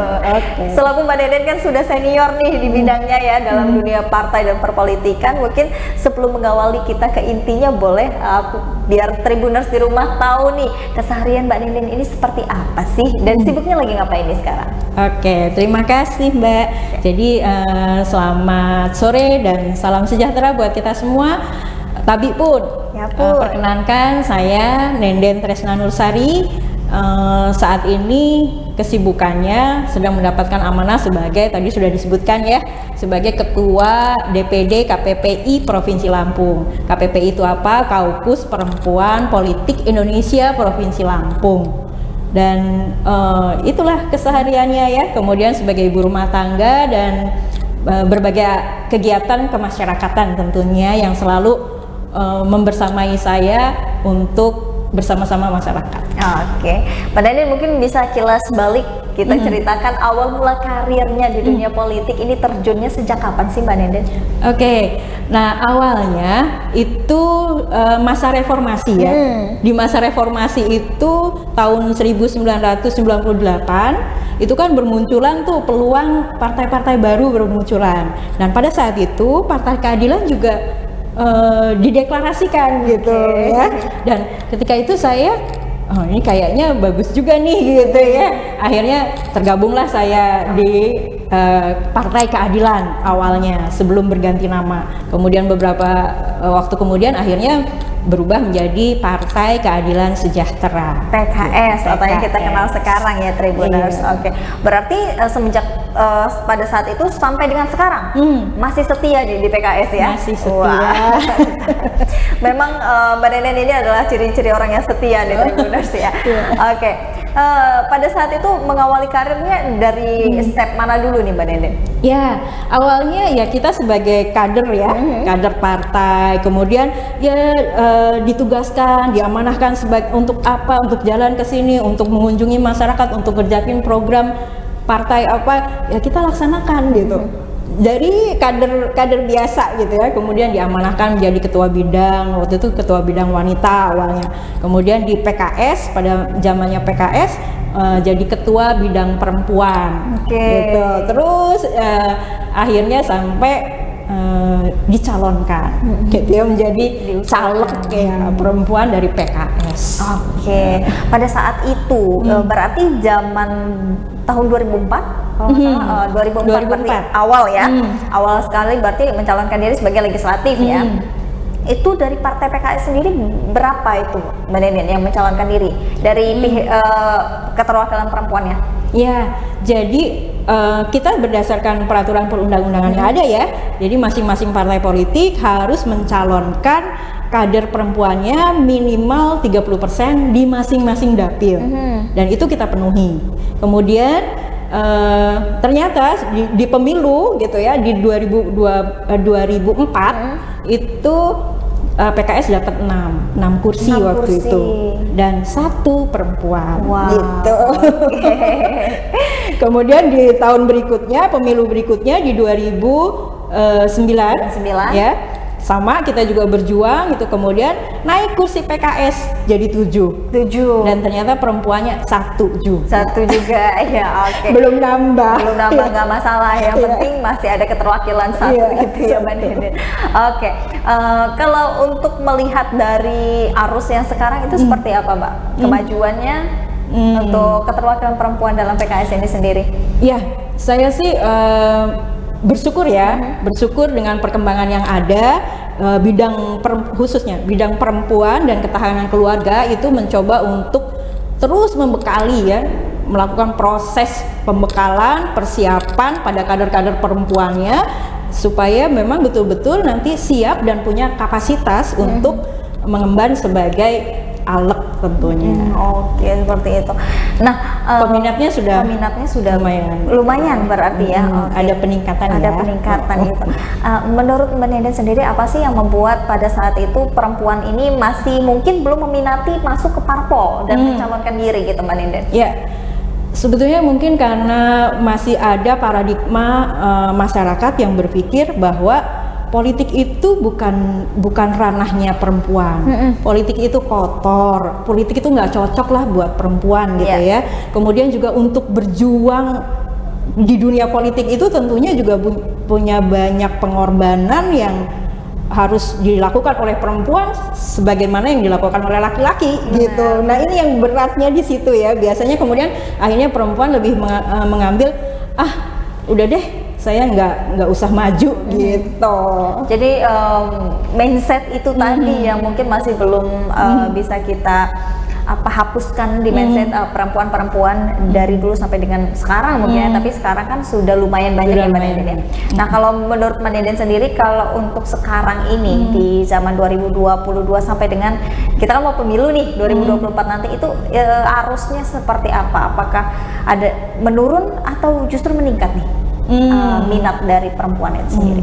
Sebetulnya kalau dilihat dari perkembangan dan pencapaian keterwakilan perempuan, khususnya saya melihatnya, menganalisanya di provinsi ya, DPRD provinsi itu selalu ada peningkatan.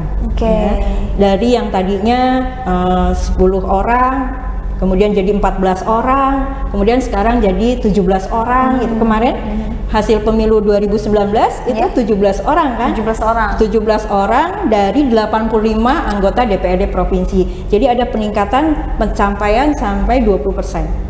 Tapi tetap belum sesuai dengan amanah undang-undang yang mengharuskan tercapainya keterwakilan perempuan di legislatif 30%. Jadi masih kurang ya. Jadi idealnya sih gitu, yang kita perjuangkan sama-sama itu adalah dari 85 anggota Dewan Provinsi Lampung, idealnya kalau mencapai 30% keterwakilan perempuan itu ada 17 alat perempuan. 17 ya. Jadi masih kurang 10. Masih kurang 10. Oke, siap. Nah, karena mungkin itu tadi mindset salah satunya yang masih belum bisa kita lepaskan gitu ya, Tribuners, di pikiran dan juga mindset dari perempuan-perempuan Indonesia gitu ya. Dan mungkin ada juga dari beberapa faktor gitu yang kita sendiri pasti berbeda-beda setiap latar dan juga setiap orangnya gitu ya. Nah, Mbak Nenden juga ini sebagai Ketua Kaukus Perempuan Politik Indonesia Provinsi Lampung, mungkin bisa jelaskan jabatan di sini dan job desk-nya, apakah kegiatannya gitu di sini. Ini Tribuners pengen tahu nih sebenarnya ini organisasi atau apa, lembaga apa gitu kan. Terima kasih Mbak. Jadi saya bersyukur ya mulai tergabung di KPPI itu sejak saya mendapat amanah jadi anggota Dewan Provinsi. Jadi pada saat itu berkumpullah perempuan-perempuan aktivis partai politik yang aktif di partainya masing-masing berkumpul di dalam Kaukus Perempuan Politik. Jadi Kaukus Perempuan Politik Indonesia ini ada di seluruh Indonesia, di 34 provinsi sudah ada, dan di Lampung juga sudah ada di 14 kota kabupaten. Tinggal satu lagi itu di Kabupaten Tulang Bawang Barat. Itu masih itu belum. PR kita untuk terbentuknya KPPI di Kabupaten Tulang Bawang Barat. Tahun ini insya Allah kita coba untuk terbentuk. Siap. Kemudian, nah KPPI ini adalah lintas parpol. Jadi semua parpol bergabung di sini dan semua warna ada ya. Semua warna ada, tapi itulah indahnya. Kalau kita melihat itulah dengan keanekaragaman itu menjadi sebuah keindahan dan kebersamaan yang luar biasa. Dan kita punya moto, satu tekad, satu tujuan. Tujuan memperjuangkan kepentingan perempuan, tentunya khususnya ya, perempuan dan anak. Nah, di KPPI ini ada beberapa, core-nya sebetulnya fokusnya adalah kepada pencapaian hak-hak politik perempuan. Jadi terwujudnya hak-hak politik perempuan dan lebih ke arah tercapainya keterwakilan perempuan baik di legislatif maupun di eksekutif. Gitu. Jadi tercapainya amanat dari undang-undang ya. Jadi itu semangatnya. Tapi memang di dalam program-program KPPI itu kita melaksanakan ada empat kegiatan besarnya adalah mengacu kepada edukasi politik, itu edukasi politik buat masyarakat maupun buat perempuannya sendiri yang memang ingin masuk ke dunia politik. Ada edukasi politik. Kemudian ada representasi keterwakilan perempuan yang tadi ya. Perjuangannya tuh pokoknya gimana caranya 30% perempuan itu tercapai di pusat, provinsi dan kota kabupaten gitu ya. Kemudian yang ketiga advokasi dan advokasi kebijakan publik maupun advokasi kasus-kasus yang berkaitan dengan perlindungan terhadap perempuan dan anak. Yang terakhir, kita membangun jejaring dan bersinergi, berkolaborasi untuk mencapai kesejahteraan bersama. Jadi 4 Wah, luar biasa sekali berarti KPPI ini ya Mbak Nendi. Berarti secara tidak langsung dan memang tujuannya ini untuk mensejahterakan perempuan dan keterwakilan tadi ya. Jadi kalau anggota yang masuk ke sini itu yang memang benar-benar dia ingin belajar tentang dunia politik gitu ya. Dan itu juga semua sudah diajarkan melalui program-program itu tadi gitu. Nah, program-program itu diselenggarakan atau dilaksanakannya itu per kurun waktunya berapa sering gitu Mbak Nenden? Kita punya 5 bidang ya. 5 bidang, kalau satu bidang saja ada 2 program unggulan setahunnya, berarti hampir setiap bulan ada kegiatan. Hampir setiap bulan ada kegiatan ya. Jadi luar biasa nih, bukan nganggur kan, tapi justru kita mempunyai banyak kegiatan yang pastinya itu bermanfaat Tribuners. Oke. Nah, 2 program unggulan tadi itu beda-beda tuh Mbak Nenden. Masing-masing bidang. Masing-masing bidang lagi gitu. Nah, dan itu di per setiap bulan kah atau per minggu kah atau bagaimana kurun waktunya? Tiap bulan. Tiap bulan. Tiap bulan ada kegiatan dan macam-macam ya kegiatannya itu. Kita pernah membentuk posko pengaduan terhadap kasus-kasus perempuan dan anak.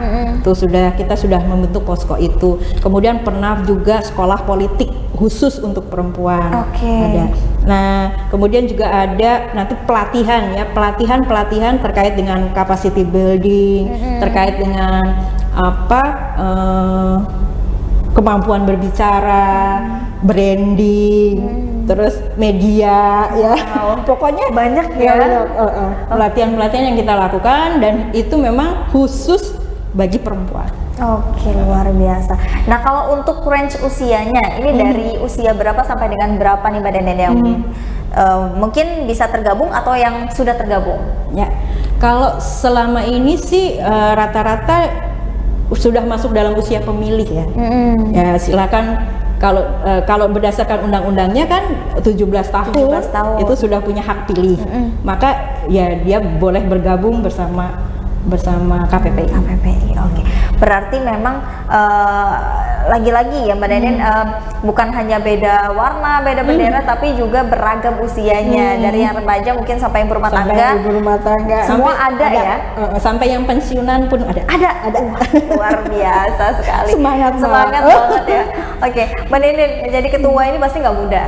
Apalagi banyak sekali warna dan latar belakang yang berbeda nih Mbak Nenden. Bagaimana sih Mbak Nenden cara Mbak Nenden bisa untuk bertahan dan juga cara untuk tetap mengkompakkan sesama anggota gitu? Ya, prinsip saya sebetulnya semua perempuan itu pasti punya kemampuan.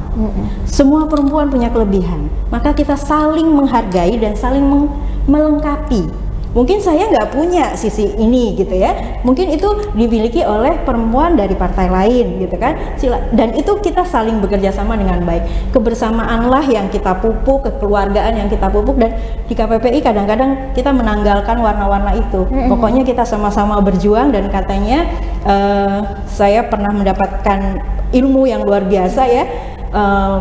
Perempuan berdaya itu akan memberdayakan perempuan yang lain gitu. Jadi semangat inilah gitu ya, kita tidak menjadi pesaing gitu ya, tapi kita mencoba untuk berkolaborasi bersama-sama membangun. Jadi kita saling support. Kalau memang itu perempuan walaupun dia bukan dari PKS gitu ya, tapi dia punya potensi dan memang punya kemampuan yang luar biasa dan akan bermanfaat buat masyarakat Lampung, kita akan support supaya beliau juga jadi gitu. Jadi tidak mencoba untuk tidak ada persaingan yang saling menjatuhkan, saling fitnah, saling ini gitu ya. Tapi selagi dia perempuan yang memang punya potensi, kita akan support sama-sama. Kita maju sama-sama. Maju sama-sama, nggak peduli dia dari partai apa ya, warna dan mungkin macam-macam perbedaan. Tapi untuk di PKKI ya, KPPI ini mensamaratakan gitu ya. Oke, keren banget. Nah, selain itu kegiatan lain yang mungkin dalam waktu dekat ini lagi diagendakan ada dipersiapkan. Oke, kita punya rencana akan mencoba untuk mengadakan seminar sehari. Seminar sehari untuk berkolaborasi dengan semua elemen, Pemda, kemudian NGO, lembaga-lembaga masyarakat ya, organisasi masyarakat, kemudian mungkin akademisi dan media nanti juga akan kita undang. Kita berkolaborasi mengangkat satu tema bagaimana elektabilitas dan keterpilihan perempuan, caleg perempuan di 2024 itu menjadi sebuah kenyataan mencapai amanah undang-undang itu. 30% gitu. Itu tadi ya, karena memang fokusnya itu ya bagaimana meningkatkan elektabilitas dan keterpilihan caleg-caleg perempuan di 2024. Itu tema. Karena memang dari awal tercetusnya undang-undang itu sampai sekarang belum ada yang terpenuhi ya Mbak Nenden ya. Ada? Di provinsi Lampung sudah ada, di Kabupaten Pringsewu. Oh, Pringsewu. Banyak perempuan. Oke, Pringsewu berarti sudah memasuki itu ya Tribuners ya. Oke. Nah, cuma memang PR berikutnya adalah bagaimana kualitasnya ya. Ketika sudah mendapat amanah itu, bagaimana juga berusaha perempuan itu amanah gitu. Luar biasa sekali berarti organisasi ini Mbak Nenden ya. Nah, kalau untuk anggota yang tergabung sendiri nih Mbak Nenden, di Lampung ini sudah ada berapa? KPPI? Lumayan ya. Kalau parpolnya, hitungan parpolnya itu 12 parpol yang sudah bergabung di KPPI. Ya. Wow. 12 parpol. Banyak. Iya, banyak. Kalau untuk membernya atau anggotanya? Anggotanya bisa, kalau di pengurusnya saja nih, di pengurusnya aja 4 kali 12. Belum Dewan Pakar, Dewan Kehormatan, kemudian ada alumni keluarga alumni KPPI yang periode-periode sebelumnya itu juga bergabung di keluarga besar KPPI. Berarti hampir lebih ratusan ya? Ya. Wow, luar biasa sekali Mbak Nenden. Sudah berapa lama menjabat sebagai ketua Mbak Nenden? Ketua baru terpilih kemarin 2019. 2019, berarti ini masa periodenya berapa tahun nih jabatan? 5 tahun. 5 tahun, oke. Mbak Nenden keren sekali. Nah, kita kembali ke partai nih Mbak Nenden, PKS gitu ya. Apa yang membuat Mbak Nenden? Saya kepilih bukan 2019 nih, 2000 kemarin 2021. Oke, makanya udah cukup lama tuh Mbak Nenden 2021 ya? Saya kepilih sebagai ketua. Berarti sampai 2026. Oke. Dan Mbak Nenden kembali ke PKS ya. Kenapa sih, apa yang membuat Mbak Nenden sendiri untuk memilih PKS ini sebagai parpol? Pilihan dari Mbak Nenden gitu. Karena banyak kan partai ya, kenapa harus PKS? Iya, karena dulu sebetulnya dari sejarahnya ya, dari sejarah terbentuknya PKS itu kan berawal dari kampus. Nah, kegiatan kampus termasuk kalau di Lampung tuh dari Unila ya. Nah, di kampus bergabunglah para mahasiswa kampus ini gitu kan. Ya dengan teman-teman yang satu komunitas tentunya ya. Kegiatan awalnya adalah kegiatan keagamaan. Kita bergabungnya di kegiatan keagamaan, dan ketika reformasi ada kesempatan untuk mendeklarasikan partai politik baru. Nah, di situ kita punya semangat, kita bareng-bareng. Jadi memang dari awal terbentuknya sudah PKS. Gitu ya. Oke. Mbak Nenden, apa yang mungkin Mbak Nenden bisa sampaikan? Kenapa Tribuners di rumah itu harus memilih PKS? Ya, sebetulnya gini ya, saya sih sebagai kader PKS ya merasa nyaman dengan PKS ya, karena kekeluargaannya yang luar biasa, kemudian ada proses pengkaderan yang luar biasa di PKS juga.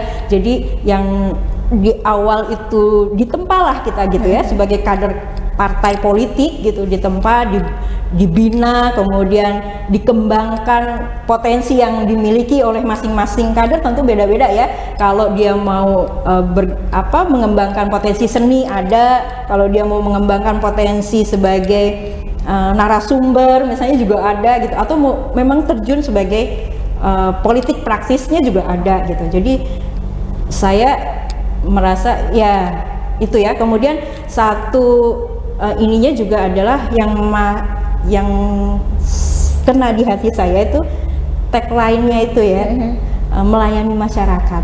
Gitu. Melayani masyarakat ya. Bersama melayani masyarakat. Gitu. Mbak Nenden sendiri, Mbak Nenden ini kalau saya tidak salah, salah koreksi sudah pernah mencalon dan menjabat sebagai legislatif selama 2 periode ya Mbak Nenden ya. Iya. Nah, apa suka dukanya perempuan dalam masa Mbak Nenden mencalonkan diri itu? Karena kan kebanyakan mungkin laki-laki ya, tapi ini perempuan nih calon gitu. Apa suka dukanya? Ya. Mungkin tantangan terberatnya gitu? Ya, jadi sejak pencalonan itu ya, memang luar biasa. Memang tidak ada pengistimewaan karena kita perempuan gitu ya, kemudian diistimewakan, nggak ada. Sama-sama kita harus berjuang, sama-sama seperti yang diperjuangkan oleh bapak-bapak juga gitu ya, laki-laki juga. Kalau kita harus turun ke lapangan, berangkat pagi, pulang malam, begitu juga gitu ya. Kemudian kita ketemu sama masyarakat, memperjuangkan apa yang dibutuhkan oleh masyarakat, sama gitu. Mungkin itu yang harus ada gitu ya, harus ada kemandirian dari perempuan kalau memang dia ingin berjuang di dunia politik gitu. Nah, itu ketika perjuangan sebagai caleg, nggak ada pengistimewaan, sama ya, berjuangnya sama ya. Jadi jangan dikira oh karena perempuan nih kita bisa ini, enggak gitu ya, sama. Kemudian ketika sudah jadi nih, tantangannya memang ketika memperjuangkan hal-hal yang berkaitan kepentingan perempuan, biasanya bapak-bapak itu ada yang oh mohon maaf ya, ada yang kemudian itu sih nggak penting. Nah, disinilah saya merasa bahwa keterwakilan perempuan dalam legislatif itu perlu penting, sebuah keniscayaan gitu. Kalau memang persoalan-persoalan perempuan itu ada yang memperjuangkan gitu. Nah, semakin banyak, saya yakin ya, semakin banyak perempuan yang mendapatkan amanah di legislatif, kemudian dengan pemahaman yang baik, dengan perjuangan yang baik, pasti kepentingan perempuan, kepentingan masyarakat, anak-anak itu akan lebih baik, dan juga akan terpenuhi. Karena mau bagaimanapun yang bukan perempuan pasti tidak akan bisa mengerti gitu Mbak Nenden ya. Makanya kenapa kita sangat memerlukan sosok perempuan dan keterwakilan itu dalam politik. Nah, kalau menurut Mbak Nenden sendiri, apa sih peran dan fungsi perempuan di partai politik itu? Untuk memperjuangkan hak perempuan tadi, pasti itu sudah pasti ya. Untuk memperjuangkan hak-hak politik perempuan, untuk memperjuangkan hak-hak hidup perempuan, pokoknya hal-hal yang berkaitan dengan kepentingan perempuan dan anak itu. Dan satu hal, langkah yang memang bisa mengantarkan seseorang perempuan itu masuk ke dunia politik legislatif sebagai amanah, sebagai alat ya, anggota legislatif, itu adalah melalui partai politik. Jadi jalannya memang harus berjuang di partai politik gitu ya, dan berjuang dari bawah. Memang ya, berjuangnya kita belajar betul-betul gitu ya, dan menjadi kader sebuah partai politik yang memang harus berkualitas gitu. Baru nanti akhirnya juga karir politik di partainya juga pasti akan sampai ke dirinya, karena pasti partai akan mengamanahkan kepada seseorang yang punya kapasitas. Seperti itu.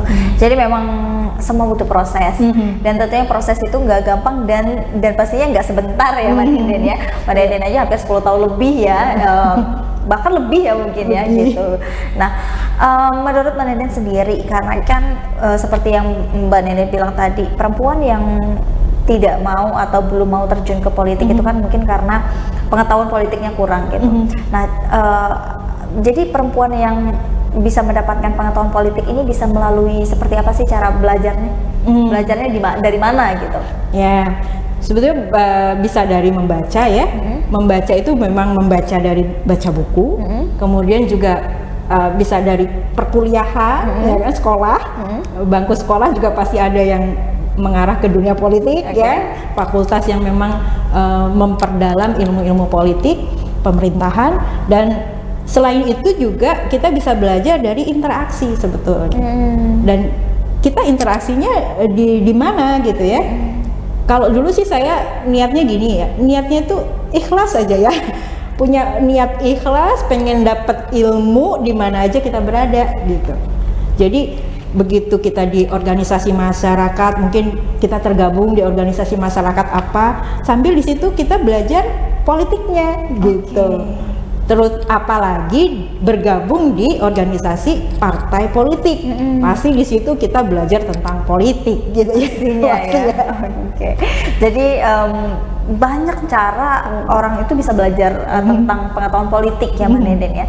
Bisa dari mana aja Tribuners, contohnya bisa mungkin tergabung ke dalam parpol, bisa melalui media, bisa melalui baca dan interaksi itu tadi ya Mbak Nenden ya. Oke. Kalau menurut Mbak Nenden sendiri mungkin apa sih yang bisa membuat perempuan itu bisa menyalurkan aspirasinya?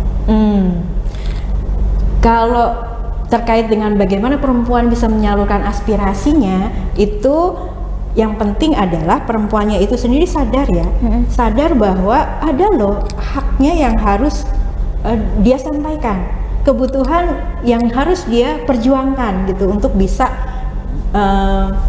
terpenuhi gitu. Nah, ada satu kesadaran, kemudian yang kedua keberanian, ya kan? Perempuannya itu harus punya keberanian menyampaikan aspirasinya itu sendiri, gitu kan? Nah, yang ketiga, aspirasi itu bisa tersampaikan melalui apa? Melalui anggota DPRD, wakil rakyatnya, ya, yang kemarin dipilihnya, itu salurkanlah apa yang aspirasinya itu kepada anggota dewan yang terpilih ya, karena itulah yang bisa memperjuangkan kan. Kemudian bisa juga menyampaikan aspirasi itu melalui media, media cetak, media elektronik, media massa ya, Tribun termasuk ya, itu bisa. Dan dengan kegiatan ini pun itu luar biasa ya, pendidikan edukasi politik buat masyarakat sesungguhnya ya, ini sedang kita lakukan gitu. Nah, jadi bisa aspirasi itu banyak pintu juga yang bisa kita pakai untuk menyalurkan aspirasi kita. Oke, seperti itu. Jadi memang sangat diperlukan sekali menurut Mbak Nenden untuk keterwakilan perempuan di legislatif ini. Ya, sangat perlu, sangat penting. Kalau Mbak Nenden sendiri, apa sih kalau boleh tahu tujuan dan motivasinya terjun ke dunia politik ini? Untuk apa gitu? Karena kan mungkin sebagian orang berpikir menjadi ibu rumah tangga saja cukup, atau menjadi seseorang yang sudah bekerja saja cukup. Kenapa sih pengen memperjuangkan aspirasi perempuan juga gitu? Iya, sebetulnya berawal dari tadinya sih saya juga nggak ada bayangan, cita-cita, harapan mau jadi anggota dewan gitu, nggak ada gitu ya. Tapi waktu itu niatnya adalah berjuang untuk memperjuangkan kepentingan masyarakat, itu aja gitu ya. Jadi bersama-sama masyarakat, ngelihat masyarakat, aduh ada masalah stunting, gizi buruk misalnya gitu kan, aduh ada masalah pemberdayaan perempuan yang nggak berjalan misalnya gitu kan, atau ada kebutuhan kelompok-kelompok UMKM perempuan yang sangat memprihatinkan gitu ya, dan sebagainya. Jadi sebetulnya berawal dari kita berinteraksi dengan masyarakat yang kita temui seperti itu, terus gimana gitu ya caranya. Oh, salah satunya ternyata yang bisa memperjuangkan semua itu lebih efektif gitu ya, lebih efisien ketika kita menjadi anggota dewan, anggota legislatif, menjadi wakil rakyat gitu. Karena dengan cara itu aspirasinya bisa tersalurkan gitu. Jadi intinya sih niatnya sih gitu ya, niatnya adalah untuk mengadvokasi kepentingan masyarakat itu tadi gitu ya. Dan dulu sih saya sebetulnya lebih senang menyebut saya sebagai wakil rakyat gitu. Karena dengan wakil rakyat itu kita selalu diingatkan bahwa keberadaan saya di legislatif ini adalah mewakili masyarakat. Jadi jadi itu gitu ya, ada gitu ya dalam ini, saya ingin melakukan apa nih, saya bisa apa nih gitu ya. Jadi niatnya sih membantu masyarakat, kemudian melakukan ya sedikit perbaikan lah kondisi terhadap masyarakat. Intinya pingin lebih berkontribusi positif terhadap pembangunan di Provinsi Lampung. Gitu. Maka bergabung di dunia politik, masuk. Nah, kalau menurut Mbak Nenden sendiri, apa sih masyarakat Lampung khususnya perempuan ini apakah sudah sejahtera atau masih belum sih Mbak Deni? Kalau dari tingkat itu kesejahteraan itu pasti kepada tingkat kemiskinan ya. Datanya pasti dari tingkat kemiskinan. Waktu itu Provinsi Lampung tuh masih memprihatinkan ya tingkat kemiskinannya. Bahkan pernah sampai 3 termiskin di Sumatera, ya kan? Tapi kemudian beranjak sekarang itu alhamdulillah terjadi peningkatan sih ya, peningkatan kesejahteraan dan sebagainya sudah ada di Lampung, tapi tetap kita juga tidak bisa menutup mata bahwa ada masih gitu masyarakat Lampung yang tadi ya tingkat kesejahteraannya masih kurang, masih di bawah gitu. Kalau untuk dari pemberdayaan perempuannya sendiri atau kekerasan perempuannya itu apakah sudah menurun atau makin meningkat nih Mbak Deni untuk kita lihat dari tahun-tahun ini gitu? Kemarin kita turun ke beberapa kabupaten ya. Kemarin sudah turun ke 5 kabupaten dan itu beragam. Datanya yang kita dapatkan beragam. Ada yang memang kabupaten tingkat kekerasan terhadap perempuan dan anaknya menurun. Ada yang meningkat. Dari tahun sebelumnya ada yang meningkat. Bahkan di masa pandemi kemarin itu terjadi peningkatan gitu ya. Jadi beragam sebetulnya, nggak bisa disamakan ya. Masing-masing kota kabupaten beda-beda. Ada yang menurun, tapi juga ada yang meningkat. Yang tadinya 17 kasus meningkat jadi 22 kasus. Gitu ada. Lumayan sekali ya itu Mbak Deni ya. Kalau boleh tahu apa sih Mbak Deni yang menyebabkan meningkatnya kasus kekerasan pada perempuan dan juga anak-anak ini? Banyak faktor sebetulnya ya, banyak faktor yang bisa menyebabkan akhirnya ya tingkat kemiskinan sebetulnya ya, tekanan kehidupan gitu kan, kemudian akhirnya seperti itu gitu ya, terjadi kekerasan terhadap perempuan dan anak. Bahkan ya banyaklah di media juga sering, kita juga terbantu ya dengan berita media ya, oh ternyata ada berita ini, jadi oh di sana tempatnya gitu kan, jadi kita agak terbantu dengan itu. Ada jadi kalau di PKS itu kan ada 3 kelembagaan, 3 kelembagaan partai. Yang pertama DPW, DPW itu kayak eksekutifnya lah kalau di pemerintahan ya. Kemudian ada MPW, Majelis Pertimbangan Wilayah, itu kayak legislatifnya. Kemudian yang ketiga ada DSW, Dewan Syariah Wilayah, itu seperti yudikatifnya. Jadi ada 3. Dan di masing-masing lembaga ini ada bidang yang memang khusus menangani tentang perempuan, pemberdayaan perempuan dan ketahanan keluarga kalau di kita. Jadi kalau di DSW itu ada Bina Keluarga Sakinah gitu ya. Kalau di MPW-nya ada perempuan dan ketahanan keluarga gitu. Jadi beda-beda ya. Tapi nanti dia bersinergi tiga-tiganya ini. Satu tentang kebijakannya, yang satu lembaga ini melakukan program-program yang memang berkaitan dengan pemberdayaan perempuan dan ketahanan keluarga, yang ini tentang ininya hukum-hukumnya gitu, hukum syariahnya gitu. Hukum-hukumnya seperti apa gitu. Jadi memang lengkap ya ada di partai PKS ini sendiri. Oke, Mbak Denden, mungkin ini kan sudah mau tahun-tahun politik nih Mbak Denden ya. 2024 nanti 2023 udah gencar-gencarnya nih ya, dari sekarang aja kayaknya udah banyak nih kan ya gencar-gencarnya. Nah kalau untuk Mbak Denden sendiri secara pribadi, akankah mencalonkan diri lagi atau mempunyai niat lain di bidang politik? Oke, sebetulnya kalau ditanya ini ya, kalau ditanya ini terus membayangkan perjuangan yang luar biasa gitu ya. Kadang-kadang saya berpikir ini satu tantangan gitu ya, tantangan buat saya pribadi. Tapi sebagai seorang kader partai tentunya tergantung kepada kebijakan partai. Dan kalau memang partai mencalonkan saya kembali di 2024, saya sebagai kader partai tentunya akan berusaha untuk melaksanakan apa yang diamanahkan dengan baik. Jadi semua tergantung dengan keputusan partai dulu. Tapi kalau secara pribadi memang Mbak Nenen bisa menerima ya, menerima dan siap untuk mengemban amanah itu lagi. Oke. Mbak Nenden mungkin ada pesan dan juga kesan terakhirnya untuk Tribuners di rumah yang tentang tema kita hari ini Mbak Nenden, tentang keterwakilan perempuan dalam partai itu. Ya, baik Tribuners yang luar biasa, yang selalu membersamai kegiatan-kegiatan khususnya edukasi tentang politik. Saya secara pribadi berharap sangat berharap jangan ada lagi keraguan untuk keterpilihan perempuan menjadi anggota legislatif, gitu ya. Karena kita sudah berjuang, sama-sama berjuang keras, ya, selalu membangun kapasitas, gitu ya. Dan tinggal bagaimana masyarakat memberikan kepercayaannya kepada caleg-caleg perempuan yang memang layak untuk dipilih dan akan memperjuangkan kebutuhan-kebutuhan masyarakat perempuan khususnya dan masyarakat pada umumnya tentunya.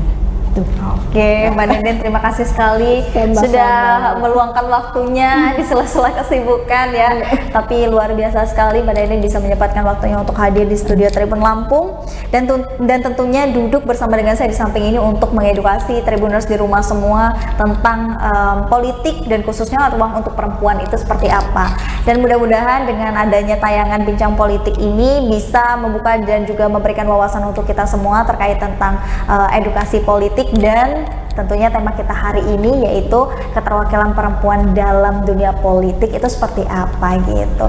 Dan saya juga mengucapkan terima kasih untuk Tribuners yang sudah menonton tayangan ini dari awal sampai dengan akhir.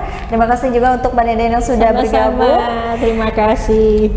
Dan cukupkan sampai sekian Tribuners, terima kasih. Kita akan berjumpa di minggu depan tentunya dengan tema yang berbeda seputar tentang bincang politik. Terima kasih dan sampai jumpa.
Selamat malam Tribuners, jumpa lagi bersama dengan saya Mutiara dalam tayangan berita terkini Lampung di Tribun Lampung.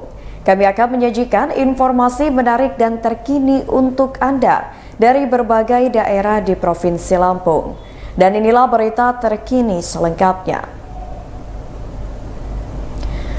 Pasutri asal Mesuji meninggal terlindas truk Fuso, 1 anak selamat. Pasangan suami istri tewas gara-gara kecelakaan lalu lintas terlindas truk Fuso di Mesuji, Lampung. Pasangan suami istri tewas kecelakaan lalu lintas terlindas truk Fuso di Jalan Poros Desa Mukti Karya, Mesuji, Lampung pada Selasa 1 November 2022. Akibat kecelakaan lalu lintas terlindas truk Fuso di Jalan Poros Desa Mukti Karya, suami istri tewas di tempat kejadian perkara. Kasat Lantas Polres Mesuji, Ibtu Wahyu Dwi Kristanto mengatakan, pasangan suami istri tewas akibat kecelakaan lalu lintas terlindas truk adalah Taufik Darsono berusia 57 tahun dan istri Yarosita berusia 48 tahun. Mereka merupakan warga desa Bujung Buring Baru, Mesuji. Untuk kejadian laka lantas sendiri terjadi pada Selasa 1 November 2022 kemarin pada pukul 19 waktu Indonesia Barat di Jalan Poros Desa Mukti Karya dekat dengan PT Tunas Baru Lampung atau TBL. Wahyu menjelaskan akibat laka lantas suami dan istri meninggal dunia. Sedangkan korban lainnya adalah FY yang masih berusia 9 tahun merupakan anak korban mengalami luka berat dan sudah dilarikan ke rumah sakit. Wahyu mengungkapkan kronologi kecelakaan lalu lintas di Mesuji itu bermula saat korban mengendarai sepeda motor melaju dari arah Ujung Buring Baru menuju ke daerah Simpang Pematang. Korban membawa kendaraan sepeda motor Honda Revo berwarna hitam dengan nomor polisi B3231BJU bersama dengan istri dan juga anaknya. Saat di TKP diduga korban ingin mendahului kendaraan truk Fuso yang tidak diketahui identitasnya. Saat mendahului kendaraan truk Fuso tersebut, korban langsung dihadapkan kendaraan lain dari arah berlawanan. Hingga akhirnya kendaraan korban terjatuh di dekat kendaraan truk Fuso.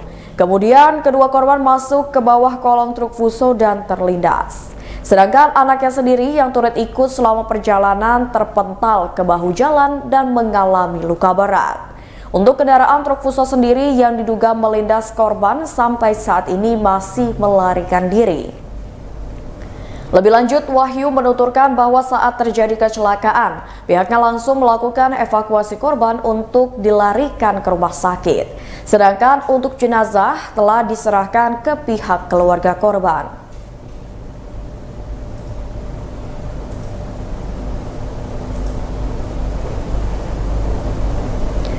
Berita selanjutnya, Mensos Tri Risma hari ini berikan bantuan pada korban banjir di Lampung Selatan.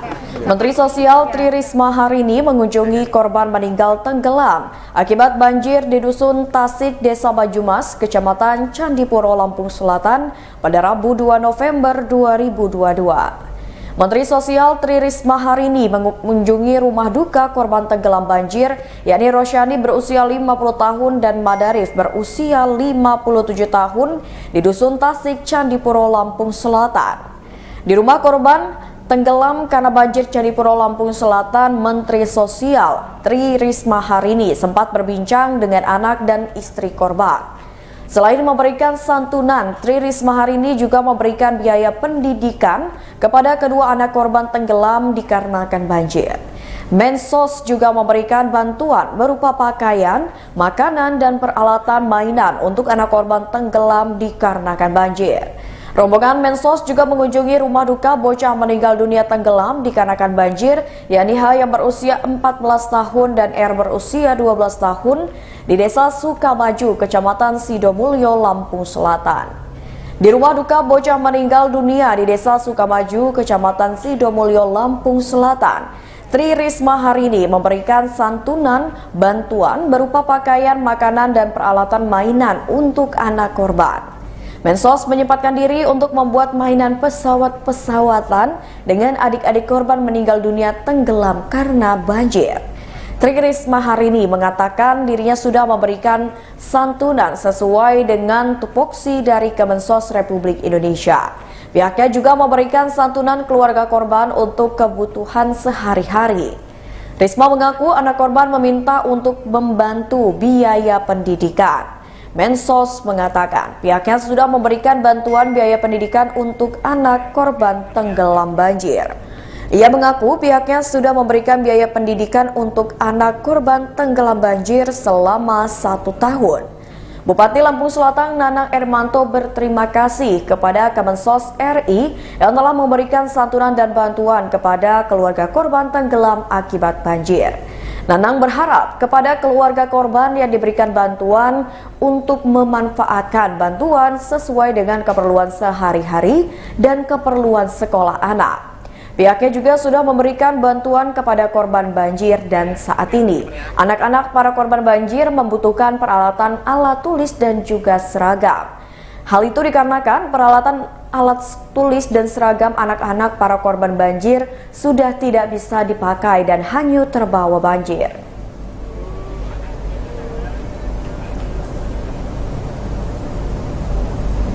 Berita selanjutnya, tersangka dugaan suap PMB Universitas Lampung Andi Despiandi siap jalani sidang.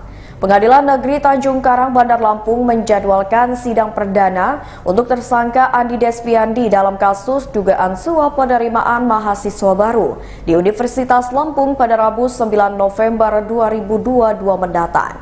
Humas PN Tanjung Karang, Hendro Wicaksono mengatakan, Persidangan untuk terduga pelaku penyuapan dalam kasus suap penerimaan mahasiswa baru Universitas Lampung, yakni Andi Despiandi, telah masuk dalam sistem informasi penelusuran perkara. Menurutnya, perkara untuk tersangka Andi Despiandi masuk dalam SIPP nomor perkara 29 pidana khusus tindak pidana korupsi tahun 2022.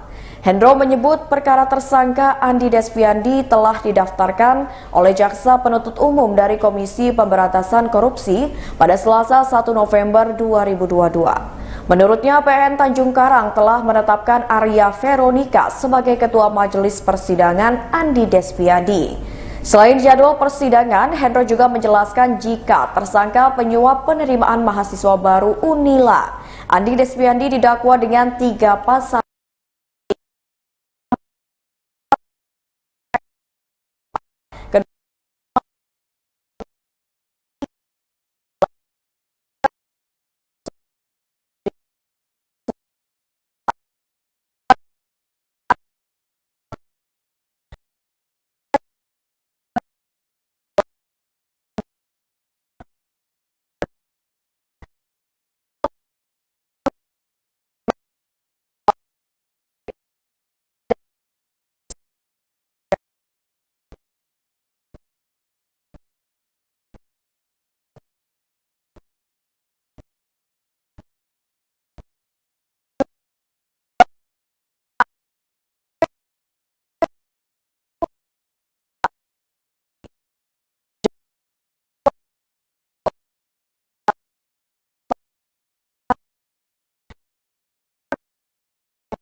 mobil dan sepeda motor dari kantor KPU Mesuji. Sesampainya di KTM Mesuji Timur, kendaraan mobil dititipkan di kantor Camat Mesuji Timur.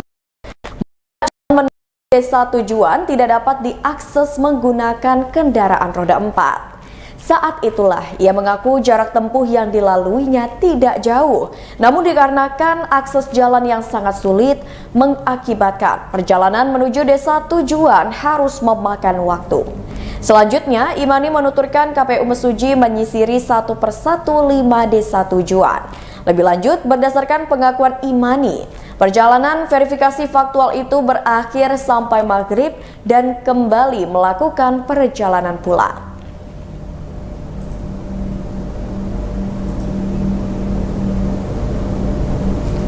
Berita selanjutnya, Pemkab Lampung Utara tinjau 2 perusahaan singkong.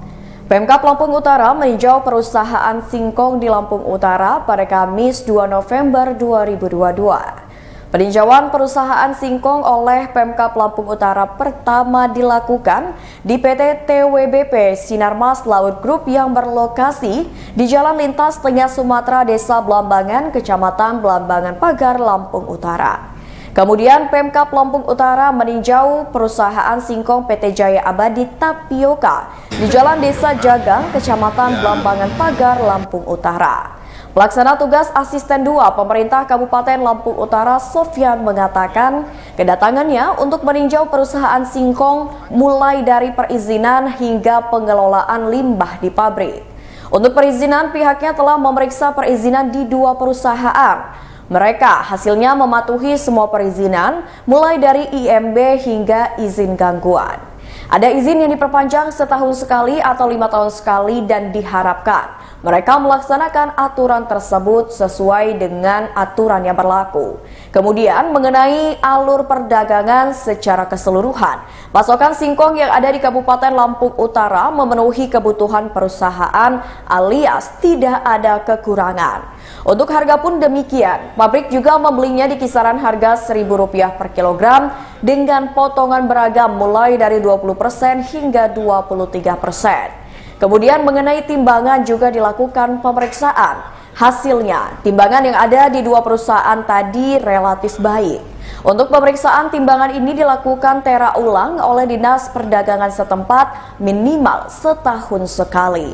Apabila ada informasi atau komplain dari masyarakat mengenai kecurangan timbangan, disertai dengan bukti yang lengkap, pihaknya baru akan melakukan tera ulang. Selanjutnya mengenai limbah, dalam hal ini ditangani oleh Dinas Lingkungan Hidup, memang ditemukan seperti pengelolaan limbah yang masih belum berjalan dengan baik. Keuntungan pabrik memberikan dampak keuntungan yang baik pula terhadap masyarakat.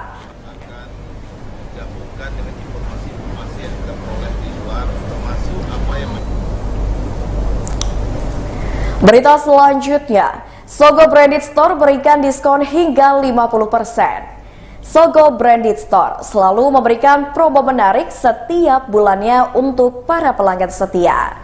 Owner Sogo Branded Store, Sofyan Lim, mengatakan di bulan November 2022, Sogo Branded Store memberikan promo diskon hingga 50%. Promo diskon ini berlaku hingga tanggal 30 November 2022. Promo diskon 50% ini berlaku untuk produk Cardinal, Emba, Lois, dan Levi's. Diskon 40% untuk produk MG, diskon 30% untuk produk Lois, diskon 20% untuk produk Emba, Gabriel, Bangkok, Lea, Cardinal, Ranger, dan Lois. Kemudian ada juga diskon 20% untuk aksesoris Cardinal, yaitu berupa tas, tali pinggang, dompet, sandal, dan sepatu. Selain itu ada juga hadiah langsung, yakni travel bag untuk pembelanjaan minimal 1,5 juta rupiah. Hadiah langsung lainnya adalah tote bag untuk pembelanjaan minimal Rp800.000, lalu ada pouch untuk pembelanjaan minimal Rp500.000. Diskon ini berlaku untuk pembelian langsung di Sogo Branded Store di Jalan Raden Intan nomor 99 Bandar Lampung.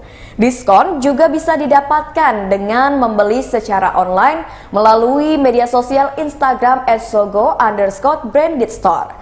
Sogo Branded Store adalah toko yang menjual fashion branded untuk pria dan juga wanita. Semua fashion itu dijamin fashion yang berkualitas, awet, nyaman digunakan, dan modelnya selalu mengikuti tren yang kekinian.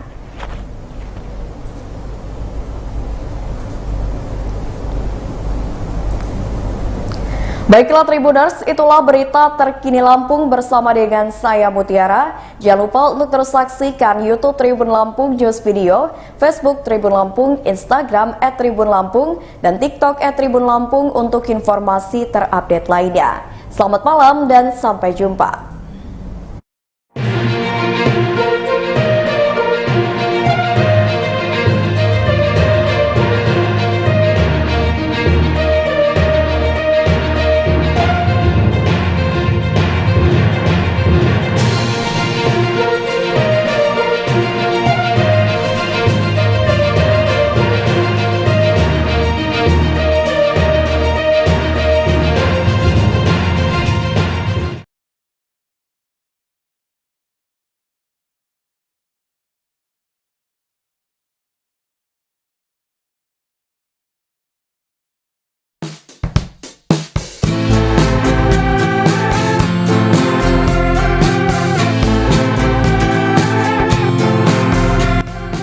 Halo Tribuners, jumpa lagi di Wisata Lampung.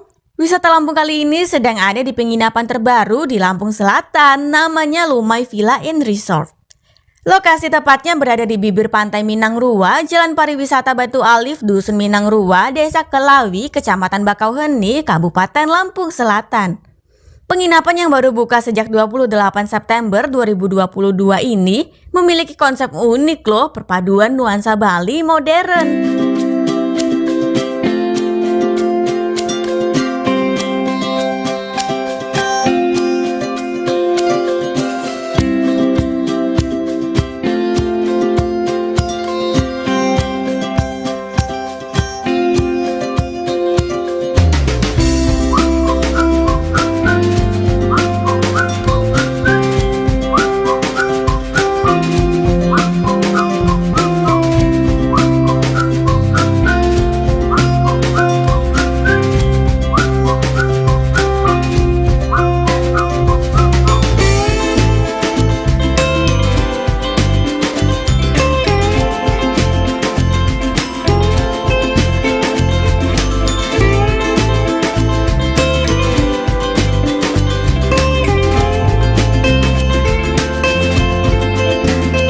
Di sana tidak hanya ada villa saja, tetapi ada juga restoran hingga kolam renang di pinggir pantai di dalam area penginapan Lumai. Nah, jadi Lumai Villa and Resort ini memberi penawaran komplit untuk pengunjung agar bisa menginap sembari berlibur loh. Wah, asik banget kan? Pengunjung bisa berenang maupun bersantai menikmati makanan di resto sembari memandang ke arah pantai. Panorama laut yang indah terlihat sangat dekat. Pengunjung hanya perlu keluar gerbang kemudian berjalan beberapa langkah agar bisa menginjakan kaki ke pasir pantai.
Oh iya, seluruh bangunan di Lumai Villa and Resort ini mengadaptasi gaya bangunan kontemporer beratap aspal berbentuk melengkung. Masing-masing ruangan dalam bangunan tersebut juga memiliki karakter uniknya masing-masing loh. Bila dilihat lebih dalam, seluruh villa memiliki pintu geser kaca beserta jendela kaca yang lebar. Pintu dan jendela tersebut terlihat hampir memenuhi seluruh wajah depan bangunan. Tetapi jangan khawatir karena seluruh kaca tersebut telah terpasang dengan hordeng.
Bangunan villa di sini terbagi menjadi beberapa tipe. Ada tipe standar, suite, dan glamping. Fasilitas di dalamnya sangat komplit. Ada king bed, AC, TV, amenities, teko listrik, hair dryer, kamar mandi, wifi, dan juga teras.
Pada villa tipe suite terdapat dapur, ruang tamu, sofa, serta dispenser.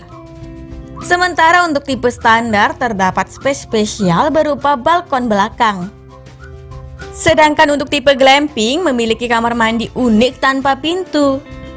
Karena sedikit terbuka pada bagian kamar mandi, disarankan untuk ditempati oleh pasangan sah ya.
Melihat asiknya fasilitas di Lumai Villa and Resort ini, penasaran pasti dengan harganya ya. Harga untuk villa standar dan glamping pada hari Minggu sampai Kamis berkisar 750.000. Khusus di hari Jumat sampai Sabtu, harga menjadi 900.000. Villa tipe ini bisa diisi maksimal 4 orang yang terdiri dari 2 orang dewasa dan 2 orang anak-anak. Sedangkan untuk villa suite seharga 1.500.000 pada hari Minggu dan juga Kamis. Sedangkan pada hari Jumat sampai Sabtu menjadi Rp1.850.000. Kapasitas maksimal villa suite bisa untuk 12 orang. Biaya tersebut sudah termasuk sarapan untuk 2 orang loh. Bila ingin menambah ekstra bed, kasur, dan juga sarapan dikenakan biaya tambahan Rp200.000.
Karena di dalam Lumai Villa and Resort ini terdapat restoran, tentu akan sangat dekat untuk mencari makanan.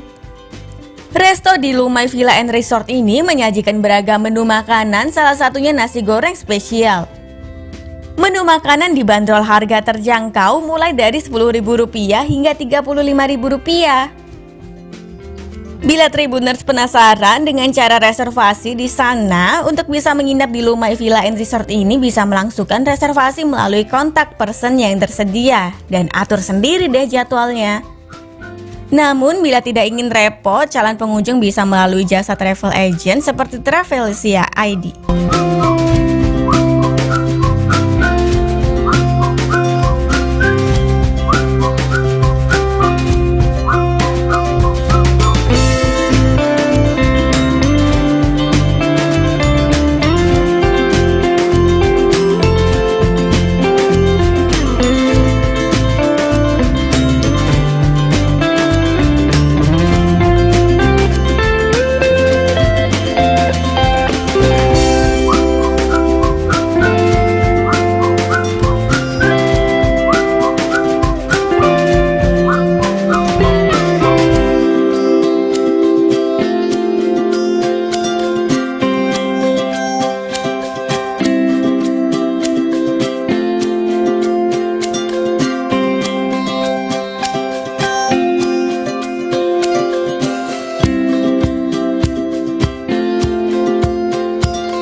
Sekadar informasi nih Tribuners, kalau Lumai Villa and Resort ini berada di kawasan wisata Minang Rua.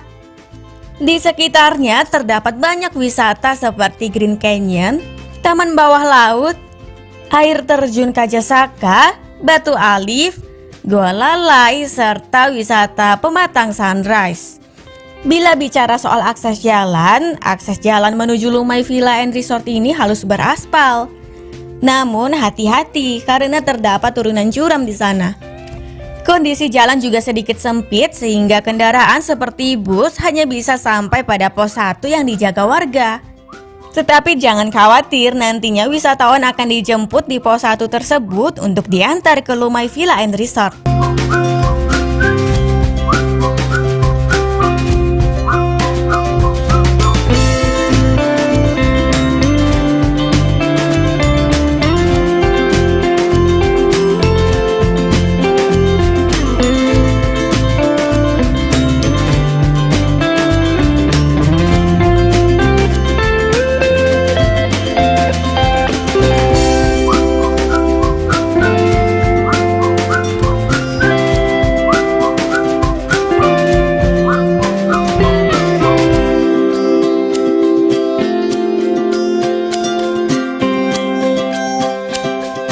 Dari gerbang tol Bakahuni Utara jaraknya hanya sekira 9 km.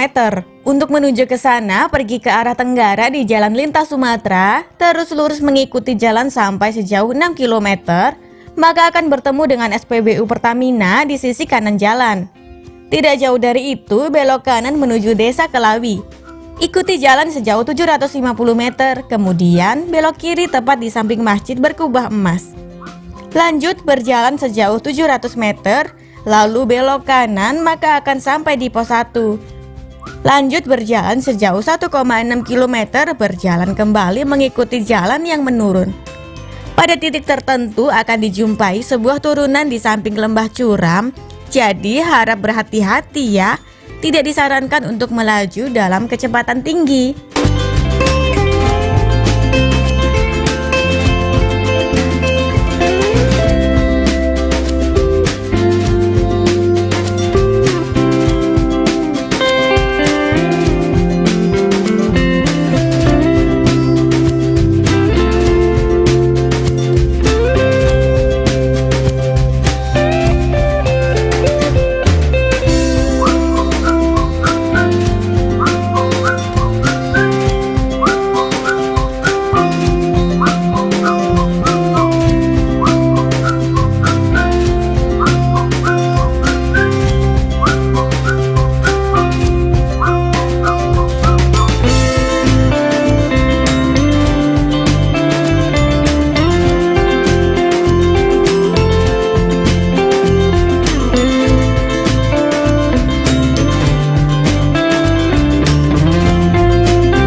Baiklah Tribuners, inilah wisata Lampung di Lumai Villa and Resort.